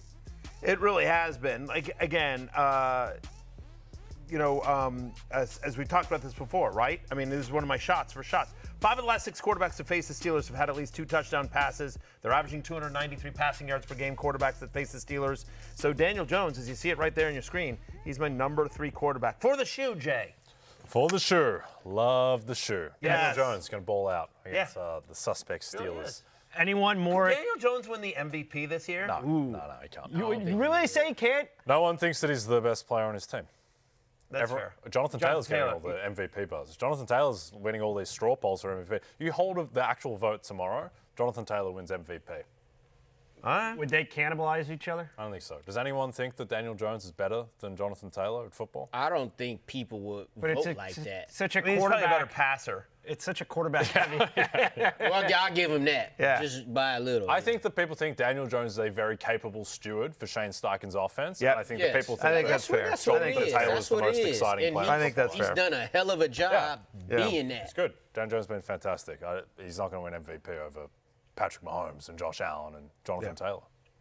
To the Chargers, and is there anyone in America more excited than Justin Herbert that Joe Alt will be back protecting that left side of the line? He's a top 5 guy this week, Jay. Yeah, the thing is with Herbert is that he doesn't need to have perfect protection. He doesn't need to have a sterling offensive line. He just needs to have an NFL caliber offensive line, and that's what he's getting with Joe Alt back. And so let's just have Justin Herbert not be under pressure on 50% of his dropbacks. Let's just get it down to like 37%, and then he can really go to work.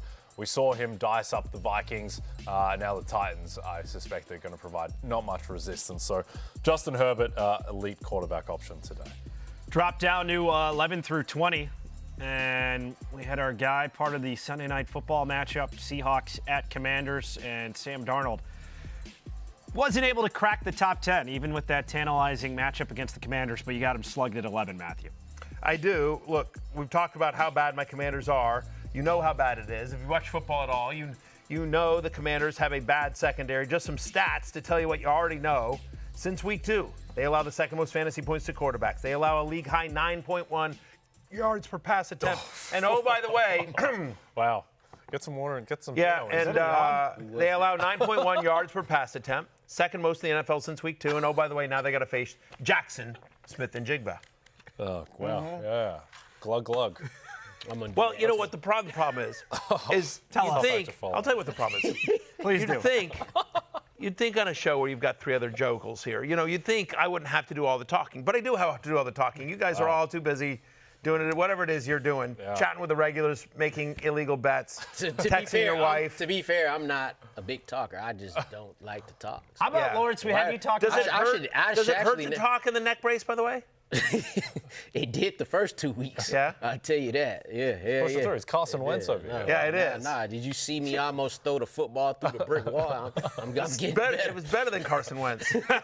What is Mars Hill football? What is this jersey you're Mars wearing? Hill University. This is where I played college at back in the day, 2000s. Great time in history, by the way. Yeah. You wouldn't know that, but the 2000s, great era. Yeah. Just with everything, music, sports, everything. Mars Hill is what? The Mars Hill what? So Mars Hill Mountain Lions. Mountain Lions, all right. Yeah. All right, I thought maybe it was like where Freddie Freeman went to high school or something because you're a Dodgers fan. They just won the World Series, but no, I'm it's not. where you Is went. Freddie Freeman on the Dodgers? Yeah, he's on the Dodgers. Okay. Yeah. Hey, just one of serious from our pal Taj Berry carrying like Yamamoto right now. I really am. Extremely It's unbelievable. disrespectful to Taj is Yoshinobu just Yamamoto. brown nosing to try and work his way up the top 10 ranks. Tej, you're like dead that. right. You're dead right. I'm like, I thought producer Steven gets my ear and like, just get me through this inning, and then it keeps going, and they keep rolling me out here. Yeah. Just kind of save the bacon of everyone. Yeah, I get it. That's 1,000% right. Yeah. Unbelievable. Like I'm at my pitch limit, but I got 45 minutes to go still. It is what it is. Yeah, I see I'll you power more- through. Yeah. I see you more as a Shane Bieber giving up the game-losing homer to Will Smith. Yeah. Lawrence, how do you see Jordan Love this week? Why did they not, by the way? I'm sorry, one quick, I have Sure, to yeah. interrupt for I'll one answer your quick baseball baseball question. You question. say you're carrying the show because you keep stampeding over Lawrence and anyone else to talk. But go I ahead. keep having to talk. What's your baseball strategy question? Lay it on me. Don't submit it via YouTube. Again, Just ask me. I'm not a big baseball fan these days. I'm so immersed in football. So I'm not going to claim to know a lot about either of the teams that played last night. But I watched the game last night, and I don't understand like when the Blue Jays had runners at first and third. Sure. And did they not have a pinch runner? Did they not have somebody on the bench that was fast that they could have tried to steal second so as to not have what happened, which was the double play? Like that's the Dodgers are clearly playing for the double play. That's why they walked the guy. You got the slowest guy, the catcher up. Right, exactly. I'm just sort of like, you couldn't. No, the thing is that you want to. you can't risk getting the second out, stealing the base, because you get the sack fly to bring in Vlad from third. Right. So that's the reason why they didn't risk the steal. I understand, but yeah, I don't like Addison Barger. Also, Addison Barger was probably going to win World Series MVP, and he was on first base. You don't want to take him out, given that they just played a game that went to 18 innings, and so you want to keep the guy in as well. So that's the reasoning. That's the thought. So the guy just do anything but hit into a double play. Just don't hit into a double play. And that's Poor exactly what it did. Yeah. You want to hear what Lawrence has to say about Jordan Love? Well, I don't know if he plays baseball. No, tell me more. But he do play football. Don't look at me like that, please. Steven, get this guy. But he did have it. Single Jordan Love at 2 a.m. Look, Jordan Love was quarterback. Was that you at the bar back in the day? Tell me more about Jordan Love. Listen, Jay.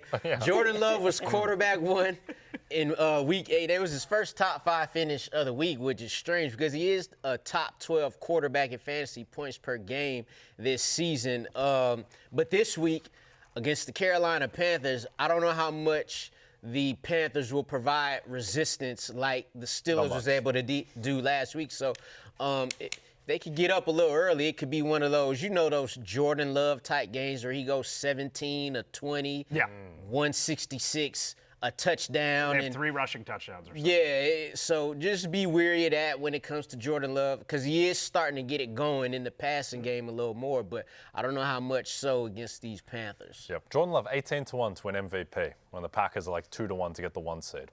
He can come home like a steam train because they got a very soft schedule coming up. So yeah, don't write him off. Running back rankings. Know what I just did? You wrote him off? I'm writing it off right Jordan Love. Wow, okay. Noted. You're fading Croucher? Yeah, no, just for MVP. Just for MVP. Jalen Warren. I'd argue Josh Jacobs, same thing. The same Daniel Jones. It's not as wouldn't close, do that. but I wouldn't because Josh Jacobs, like, Jonathan Taylor running like a madman. Jonathan Taylor just ran 80 yards on a balance beam like he's Usain Bolt in Beijing. Unbelievable. Okay. Lawrence likes my comments. Good analysis with our top 10. Jalen Warren rounds out the top 10 as we go 11 through 20. And it's the Chargers' Kamani Vidal, who's had 2 100-yard rushing games in his 3 starts, Matthew. He's been heating up. He really has been. Again, we talked about this early in the show. Jim Harbaugh praising him, talking about how he's clearly a #1 running back in this league.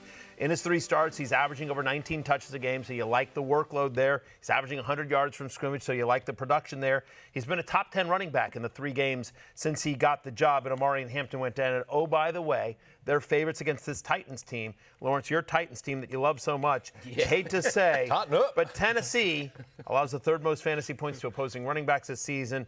I have Kamani Vidal at running back 11 this week.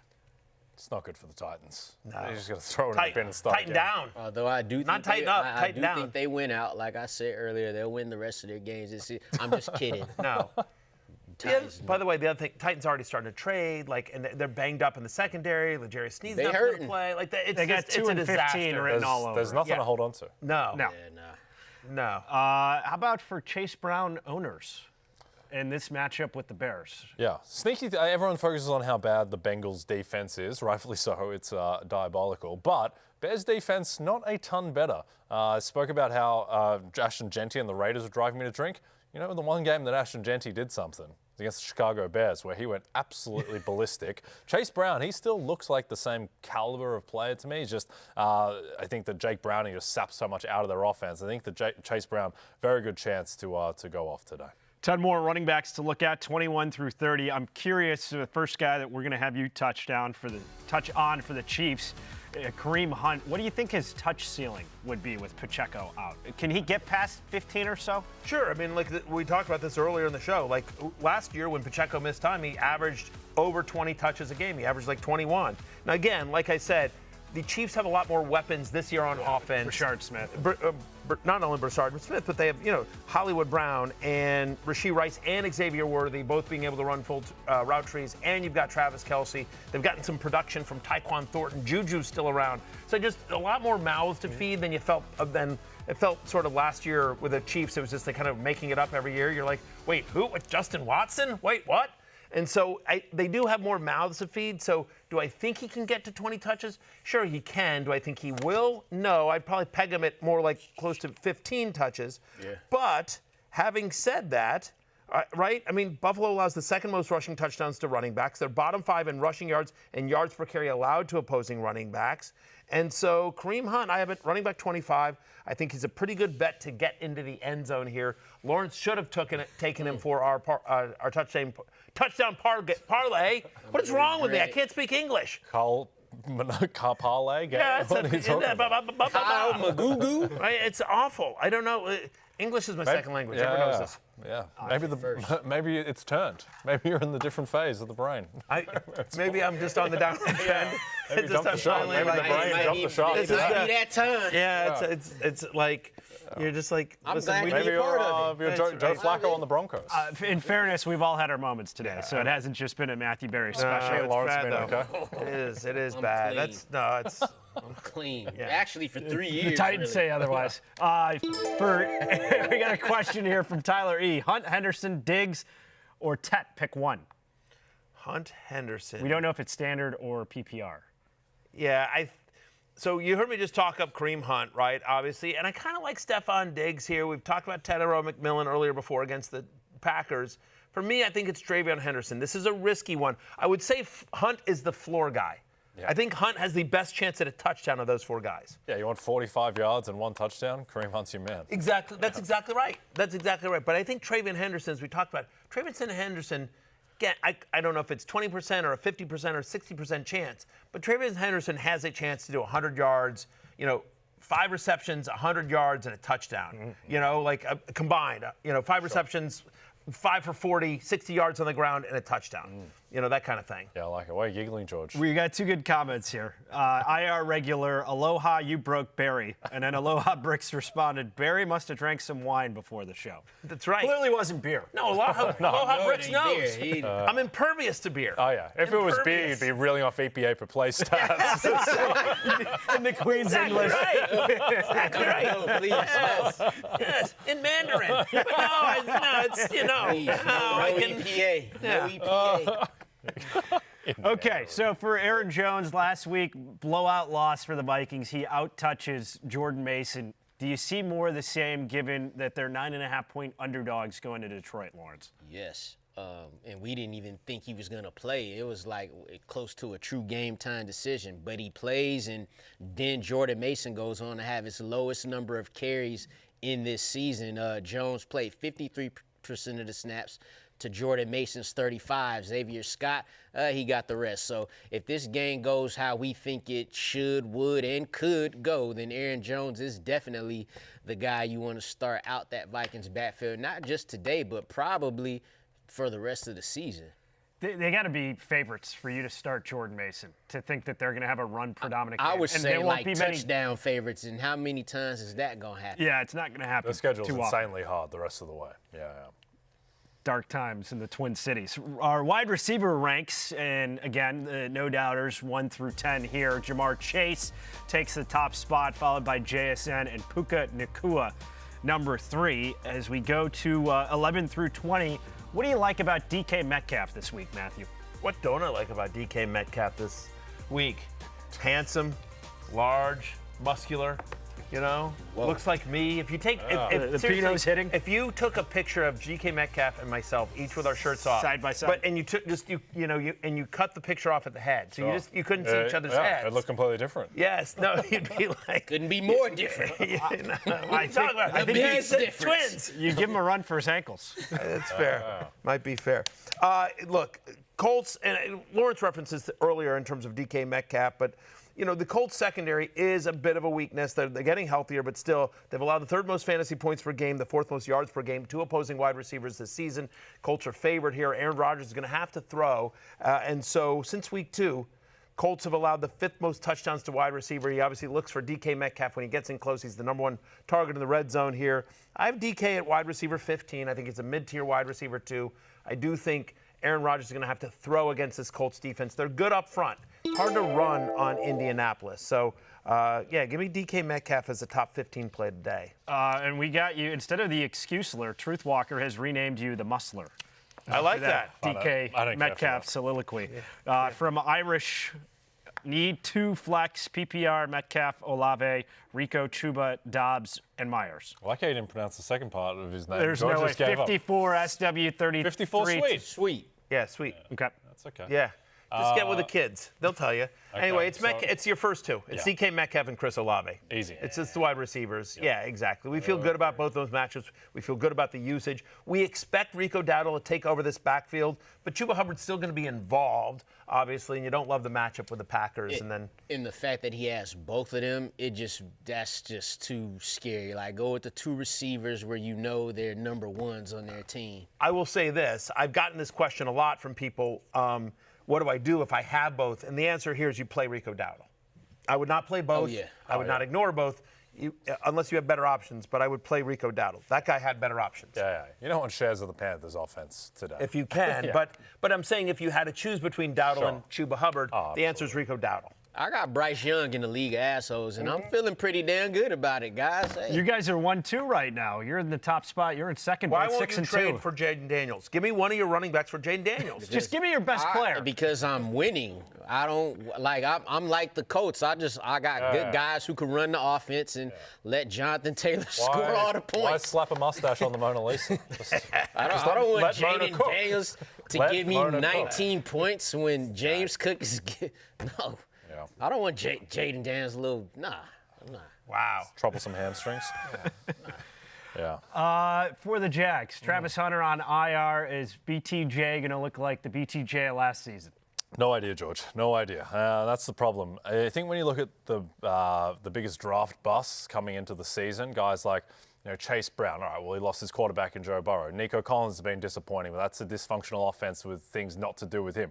What's Brian Thomas Jr.'s excuse? Like, he just seems like he's playing a lot worse than he was last season. I get that he had a lot of the production with Mac Jones, but if you're a superstar young receiver who's dependent on Mac Jones' presence, then what are we doing? It just seems like there's something weird in the world with BTJ there, with Travis Hunter out, with a very favorable matchup against the Raiders today. Yes. Like, this is just go for 90 and a touchdown, Brian Thomas Jr. Like, that should be where the bar is set. I agree. Achievements question on YouTube. Full PPR, choose 2 flex options. BTJ, Henderson, Cortland Sutton, Bill, or Jacoby Myers? Yeah, it's the first 2, and I don't think it's particularly close. We love Cortland Sutton here, but going up against Houston, don't love that.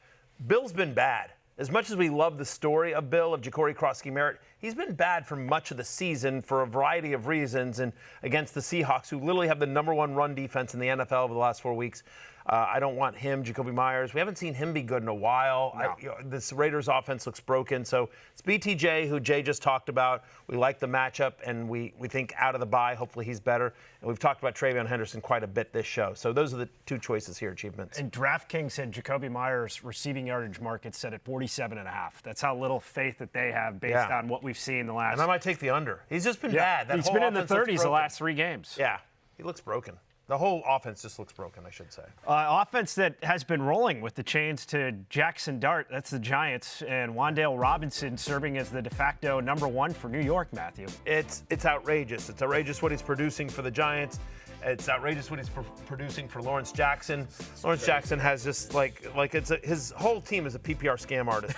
But what I'll say here is that I do think he continues his success today against the Niners. Since Jackson Dart became the starter, as you mentioned, 25% target share, 3rd most yards per game to the slot. That's what the Niners give up, 3rd most yards per game to the slot. So Wan'Dale Robinson obviously runs a ton of routes out of the slot, gets a lot of looks. I think the Giants, look, the 49ers had that one big game against the Falcons. They sort of showed up, but last week they sort of got exposed, the defensive deficiencies since losing Fred Warner, since losing Nick Bosa. I think the Giants will keep this game close. I think the Giants win. Yeah. I think they've got a very good shot to. Either way, I think they move the ball successfully. I like Theo Johnson today as well. I like Wan'Dale.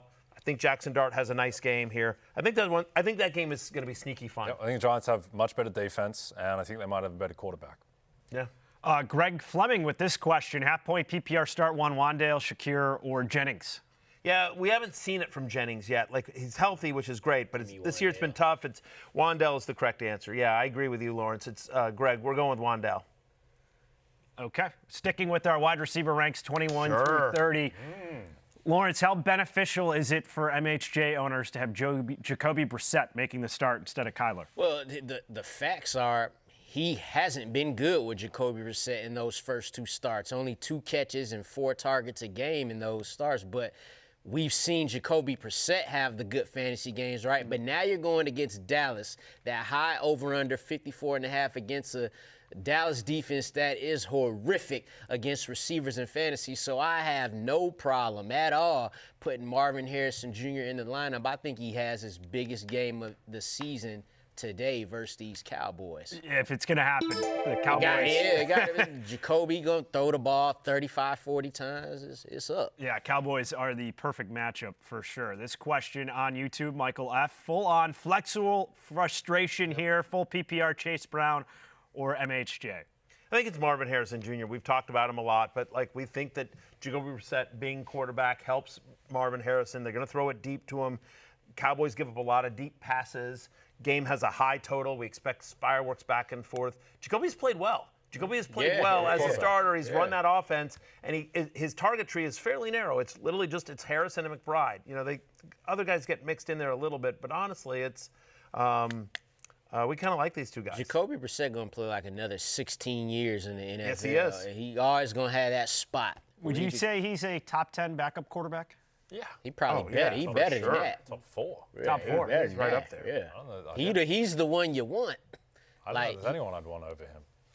He's one of the ones you want. I mean, it depends on the team. I like Mariota as a backup for the Commanders because he's a perfect fit for the kind of offense they run. Correct. Flacco, unfortunately, is very much Kirk Cousins, AR5 as a backup. No Kirk Cousins for me after last. But that's why it made no sense that Lamar Jackson's backup was Cooper Rush. It never made sense why Tyler Huntley was ever off that team. Yeah, I mean, it's kind of like who's the old Colts offensive coordinator talking about Peyton Manning. Tom Moore. Yeah, and Tom Moore talking about how they don't give reps to Curtis Painter or whatever because if 18's down, we're effed and we don't practice effed. Like it's that kind of thing.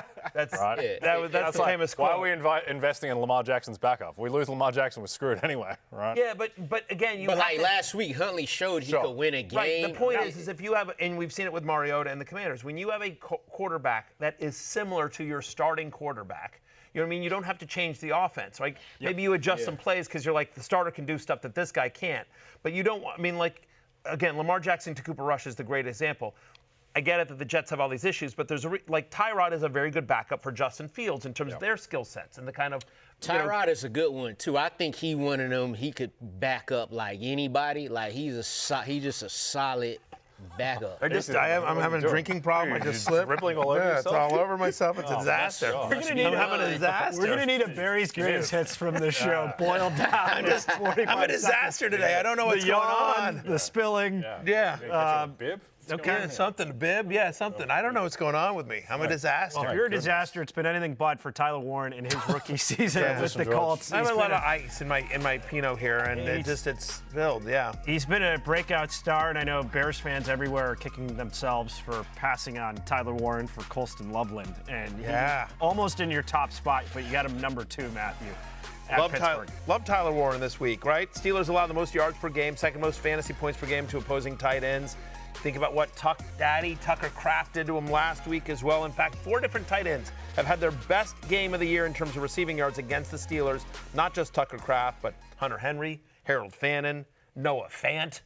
They got Noah Fant going. The ghost of Noah Fant. Yeah, so Tyler Warren should be able to get going in a big way. I'm in a league where I literally just benched George Kittle for Tyler Warren to give an idea of how. As you should. It's the right play. Yeah, I mean. And I think Kittle will be good today, but yeah. All right, Funny George says FF pregame PPR, pick one for tight end, one for flex. Tight end, Tyler Warren or Aronde Gadsden. And then for flex, you've got Brian Thomas Jr., Gadsden, or Cortland Sutton. I think the answer is got to be Warren and Brian Thomas Jr. Agreed. First 2. Yeah. Agreed. As much as 4 across the board there. And we got a comment here from Darren Raymer. Barry has some beers before the show to try and prove his point and failed. That's not true. That's not true at all, Darren, because I'm impervious to beer. Ergo, ipso facto, therefore, that could not at all be possible. I did have a couple of shots and some Pinot Grigio with breakfast, so sure, that's what it is. I can't wait to get a breathalyzer and test you. Let's do it. Let's do it. That would be good television. 1,000%. If NBC will allow me to drink a beer, I know Bud Light's a sponsor. I'll drink Bud Light. Yeah. Bud Light's a sponsor. Let me drink some beer. Let me drink a Bud Light. Let's really test you. Let's do Bud Light. For the love of God, man's watching his weight. But yeah, or some Bud Ice. Look. Diet Coke, Bud Light. You gotta keep it. Like you said, you know. So if you have 3 Bud Lights, here's how I'll price you blowing over 0.0 on a breathalyzer. Minus 10,000 over 0.0, and whatever price you want on the under, because it's impossible. All right, we'll see. So Matthew had the decision. Impervious. I'm impervious. It's the most ridiculous take you've had on this show. Matthew had the decision: Tyler Warren or George Kittle, and he's benching George Kittle. But Jay, he's still obviously a top 10 play this week for the tight end ranks. Yeah, I think there was some angst over George Kittle after he did nothing in the receiving game against the Falcons, but I think he showed against the Texans, even though it wasn't a great day for the Niners offense overall and not an amazing day for Kittle. He was still 4 for 43 and a touchdown on National Tight End Day. He scored the 5 targets. They never had the ball in that game, so I feel pretty good now that George Kittle, who's, 2 months removed from the hamstring at this point, I think you just expect him to be George Kittle going forward, and that's a top 4 tight end every week. He should be ramping up close to 100% now at this point. Kittle, giving these kids a lifelong memory, one of the best personalities in the NFL. At 11 through 20, Zach Ertz, the ageless Zach Ertz, still has been a big part of the Commanders' offense, Matthew. He really has, especially with Jaden Daniels under center. He looks for him. Like all the cliches about, quarterback's best friend, security blanket, blah, blah, blah. That's all true with Zach Ertz. Cliches are cliches because they're true. 3 straight games with at least a 20% target share. He's averaging over 11 fantasy points per game in that stretch. Worth noting, the Seahawks allow the 3rd most receptions per game to opposing tight ends. If you watch Football Night in America, you may see that stat again. Zach Ertz, part of my DraftKings 3-play tonight. This is the part of the show where nothing can go wrong, as we're playing Flip Cup to reveal our DraftKings Anytime Touchdown Parlay. All right. Let's just remember, I've won this 2 weeks in a row with a neck collar, so step y'all damn game. Oh, you won in Pittsburgh also? I did. There was some wind involved. There was some wind involved. Oh, yeah. But It's if you suspect at best. got the touch, then. Okay. All right. Down. Cheers. Yep. Cheers. And drink. Down, drink.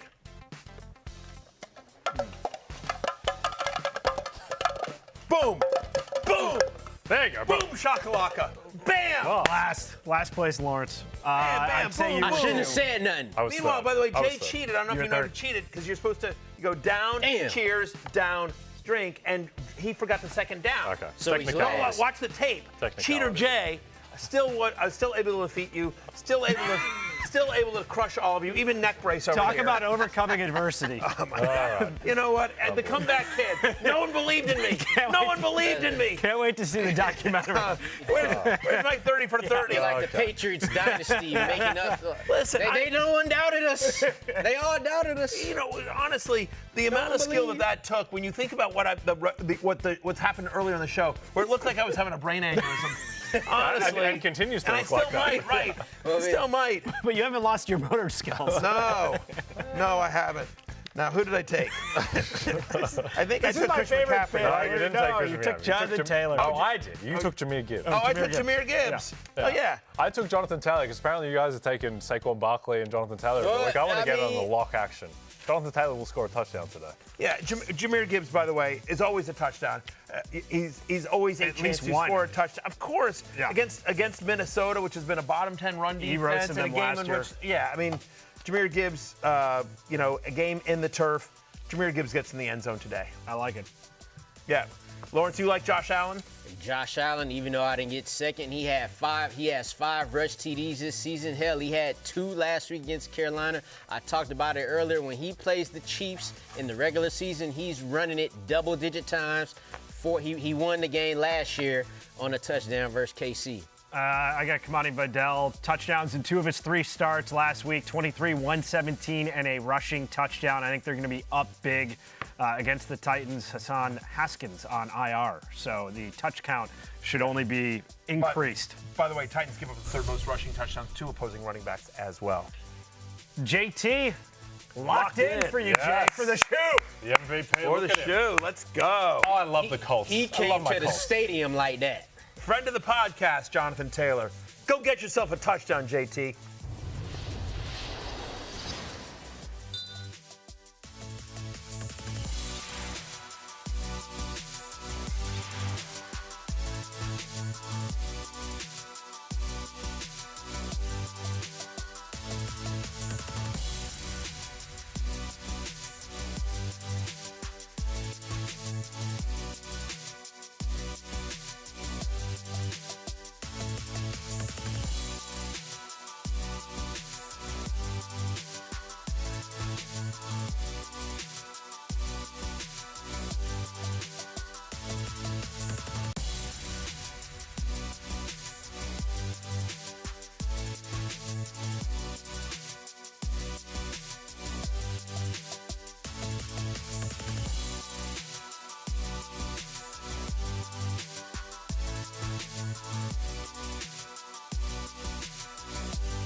From Jose, next week, flip cup with wine.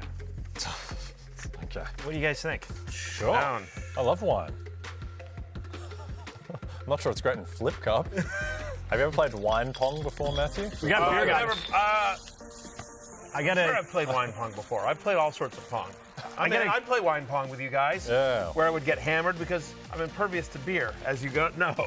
So I would play wine pong. That'd be fun because that would get me effed up. That'd get me messed up. Rename this wine goggles. Sure. A good chirp from Aloha Bricks. Jay goes through teams as fast as Lawrence goes through hats. Oh, that's a good point. It's fair. Pretty accurate. Yeah. I cannot argue. But I'm a married man now. For the Indianapolis Colts. For the shoe. For now. For those unfamiliar with the bit here, on a scale of 1 to 5 beers, what would it take for you to start these players? We're going to kick it off with San Francisco at the G-Men, the New York Giants. So, Matthew, Tyrone Tracy, how many beers? Just 1.5 beers, which, again, doesn't really affect me at all. So, because that's what happens when you're impervious to beer. Look, Giants rank 13th in terms of running back points per game this season. They're also 6th in running back target share. Tyrone Tracy, obviously a very good pass catcher out of the backfield. He's a converted wide receiver from college. He's got 8 career games where he's gotten at least 15 touches, which we expect today against a suspect Niners defense. And he's averaging 15 points in those games over the last 4 weeks. Niners, bottom 10 in terms of most fantasy points allowed to opposing running backs. 1.5 beers for Tyrone Tracy. He's my running back 13. Fire him up. Fire him up. How many? Giant up. Okay. Giant up. Giant up. Big, yeah. Go Big Blue. Go Big Blue. How many Fosters for you the blue. to start Mac Jones? Fosters. Again, we don't actually drink Fosters in Australia. No, it's Australia for beer. Yeah. Everyone knows. The only time I've drank a Foster in my life was in New York City. Yes, okay? okay. So they don't have them in Australia. It just tastes like a regulation Just beer. because you weren't invited to parties as a teenager. That's true. Yeah. Point, counterpoint. Yes. No, the ironic thing is that in Australia we actually drink PBR, which is quite strange. Blue Ribbon Award. Yeah, indeed. of course. And we drink Bud Light. Okay, Mac Jones, 3 beers. I am a little concerned about Mac Jones in this matchup, where the Giants, what they like to do is play a ton of man coverage. You know what Mac Jones struggles against? Man coverage. He has zone beaters in Kyle Shanahan's offense against man not so good. Tough pass rush. Mac Jones not the most mobile. So, yeah, a little concerned about the Mac Daddy. Think that he's viable as a deeper option, but I think you can probably do better. Waiting for Juwan Jennings to have the 11 for 175 3-touchdown game we saw a year ago in this 49ers offense. How many beers would you need, Lawrence? That won't happen today, but he might do a little something. It would take me 3 beers to start Juwan Jennings. Look, 4 catches and at least 7 targets in each of his last 2 games. The New York Giants defense better in the front 7, a lot better in that front 7 than they are on the back end. So Juwan just get a little healthier. 3 beers for him. We got the Chargers at the Titans. Chargers big road favorites. QJ got some good cardio in last week, but had 0 catches for 0 yards. So how many beers would you need to start him this week, Matthew? I'd need 3 beers, which for a normal person would get you pretty buzzed, right? You'd be taking the keys for most people. Yeah, exactly. So 9% target share of the last 3 games. Hasn't seen a red zone target. Hasn't seen an end zone target in 3 of the past 4. Chargers are almost a 10-point favorite here, 9.5. And so the concern is, even though it's an unbelievable matchup against the Titans, is that you've got McConkey as the alpha. Obviously, Keenan Allen's involved. Aronde Gadsden has emerged. We've talked about how much we like Kamani Vidal, just how many mouths there are to feed in this Chargers offense.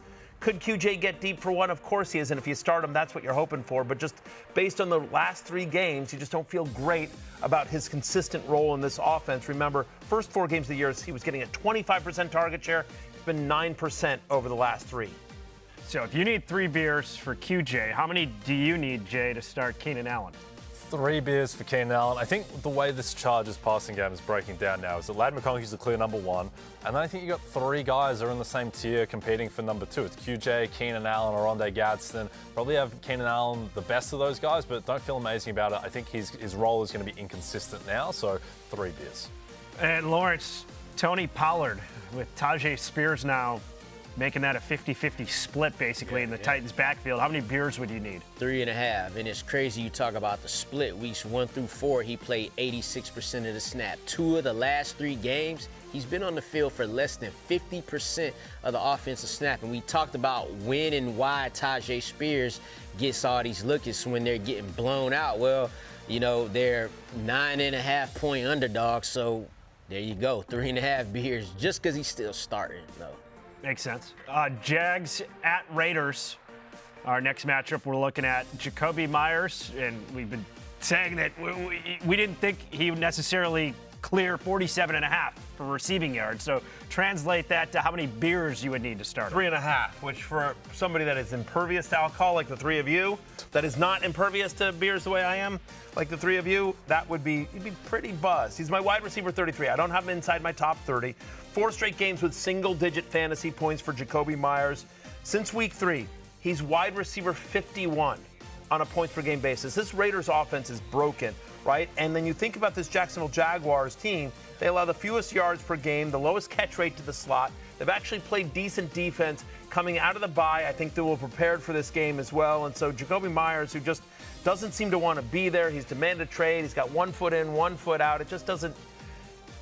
Bad vibes from the Las Vegas Raiders right now. I can't imagine you probably have to start Brock Bowers and you have to start Ashton Genty, but beyond that, I can't imagine starting any Raider with confidence today. Jakobi Meyers, a far cry from the guy who went for over 1,000 yards last year. Hasn't been a good follow-up act with Pete Carroll in his first year as head coach. Of course, we got a question about the Traveler for you. Trevor Lawrence, how many beers, Jay? 3 beers for T-Law. Some breaking news that he is dealing with an illness. He's still expected to play. We'll see. Maybe ill Trevor will be better than fully healthy Trevor, who hasn't been great Jordan this year. flu game? Yeah, perhaps. Maybe he needs it to kick him into gear. But Trevor Lawrence, look, coming off the bye against a very suspect Raiders pass defense. No Travis Hunter, of course, and he's Trevor Lawrence, so probably not going to be amazing. But I think that he's in the Mac Jones realm. Travis Etienne, the last couple Septembers has looked amazing. That hasn't carried over to the rest of the season. So how many beers to start him this week? I say 2.5, because one, just like Matthew said, they're the Raiders, bad vibes over there, and Bayshell Tootin is starting to come along, but not to the point where Travis Etienne is like at 10 touches per game. He's still getting 13 to 14, 15, 16 touches. So I'll go with 2.5 beers for Etienne. Okay, we'll finish it up with the Sunday night matchup. Seahawks at Commanders, and Matthew, will start you with Deebo Samuel. He had 2 beers. I get it. The last 2 weeks have not been great as well, but he had 1 game this year in which Jaden Daniels was starting and Terry McLaurin is out, which is exactly what's going to happen tonight. That was week 5 at the Chargers. 8 for 96 and a touchdown, over 23 fantasy points. He had a 48% target share in this game since week 5. Seattle allows the 2nd most fantasy points to opposing wide receivers. I'm in on Deebo tonight. You in or out on Bill? How many beers? Out 4 beers, brutal matchup, and he hasn't done anything in a month. And Kenneth Walker for the Seahawks. 3 beers, just don't know which one I'm getting tonight. Okay, let's go. It's 13 beers for Jay, 12 for Lawrence, only 10 for Pino Matty. Yeah. Like which affects me not what at all. Oh, man. 10 beers. Need a drink after seeing this scoreline. There's a lot of bloodshed here. Yeah. Picked up by Barry, Jay 4 times, Lawrence 3, 1 and 7, 1 and 6. This is how we bring it back. Josh Jacobs, Matthew, and Emmanuel Wilson combined 100 rushing yards. They haven't hit this in 2 games. The last time they did, they were double-digit point favorites. They are now again. In fact, this was at plus 115. It's now at 101. There you go. Okay, Parker Washington, over 3.5 receptions. His line is set at 3.5. He had 10 targets last game against the Rams. That was with Travis Hunter taking 14 targets. He's not around anymore. Suspect secondary. He gets 4 catches. I like that. I'm going home with Jay. You know what? Parker Washington was my desperation play earlier today. I'm in on Parker Washington. Yes. So let's ride and die with Parker Washington. What could possibly go wrong? All right, I'm in. Romeo Doubs getting ready. What do you think of the classics, the 1923 unis? I like it.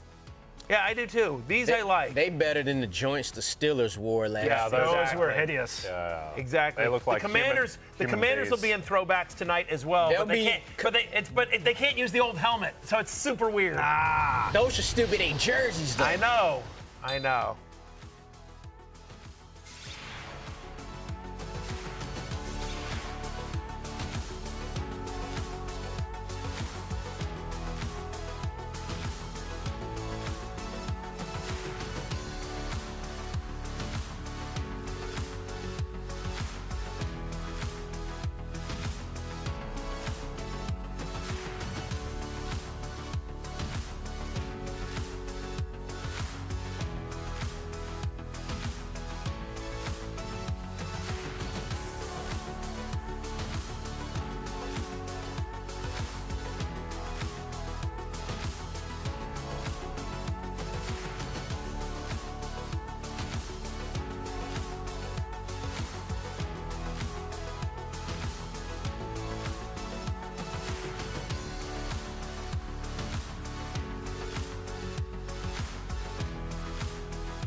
about this? Breaking news. Aaron Rodgers apparently injures his finger on his throwing hand during pregame warm-ups. This from Pro Football Talk. Pregame shows have been reporting this. You've seen Rodgers just dealing with pain, taking snaps in pregame warm-ups, so something to monitor if you're dealing with bye weeks or maybe you're in a super flex, you were considering starting Rodgers against the Colts. Well, apparently he is a bit dinged up for their home game today. Yeah, I mean, he's going to play. I don't know that it's interesting. It's an interesting news nugget. I don't know that it affects anything that I'm going to do, right? You're already going to start Jaylen Warren. Maybe they toss down a little bit more. I can't imagine benching DK Metcalf based on this news. And there's no other starter that you really feel good about. I'm not starting any of the Steelers tight ends. I'm not starting any Pittsburgh wide receiver that isn't DK Metcalf. You're starting Jaylen Warren regardless. So I don't know that. Whatever. If he's good to go, I assume he can throw the football. That's right. Yeah. That's exactly right. Good calculus there. By the way, this just other breaking news. Big Show just sent in another important news bulletin. Bob Trumpy, former tight end of the Bengals, has passed away. He was also a longtime member of the NFL and NBC broadcast team. So our condolences to the entire Trumpy family there. So that's from Big Show, who loves to send us alerts that aren't necessarily fantasy football related. We love Big Show. This is his last show with us, so big round of applause for Big Show.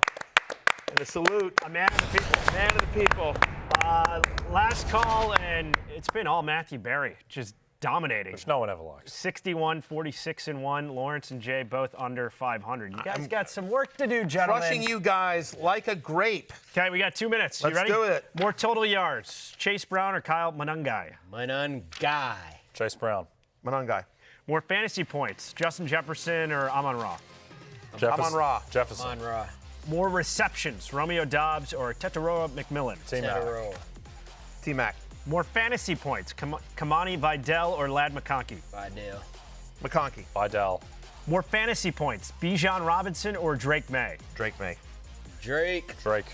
More receiving yards. George Kittle or Wan'Dale Robinson? Wan'Dale. You know what? I agree. Wan'Dale Robinson. More fantasy points. Michael Pittman or DK Metcalf? DK. Michael Pittman. DK. More passing yards. Bo Nix or CJ Stroud? Stroud. More total yards. Ashton Genty or Travis Etienne? Travis Etienne. Genty. This next one's a good one. More receiving yards. Chris Olave or Devontae Adams? Yeah, with Puka back. Devontae Adams. Olave. I'm going Devontae Adams, though. Okay. More fantasy points. Patrick Mahomes or Josh Allen? Mahomes. Sunday night Josh question Allen. here. More passing yards. Jaden Daniels or Sam Darnold? Sam Darnold. Jaden Daniels. And our final one. More fantasy points. CeeDee Lamb or Trey McBride? CeeDee Lamb. My guy, 8. CeeDee Lamb. Of course you're going to go with 8. Of course, he's my guy. That's why I call him 8. His friends do, too. Baby. We got 30 seconds to go in the show. Comeback starts now. Let's go. We'll see. You're Come down back for- 10. Come back. They're damn bad to me, is what they are. Big time. Yeah, we'll see. Playing stupid Dev in the league of a-holes, so we'll see. 1-7. Oh, it can only go up. Only can go up. Only can go up. Listen, it's closing time. You don't have to go home, but you can't stay here. For Lawrence, Jay, and George, I'm Matthew. Go get yourself a win. We'll see you tomorrow. Peace out.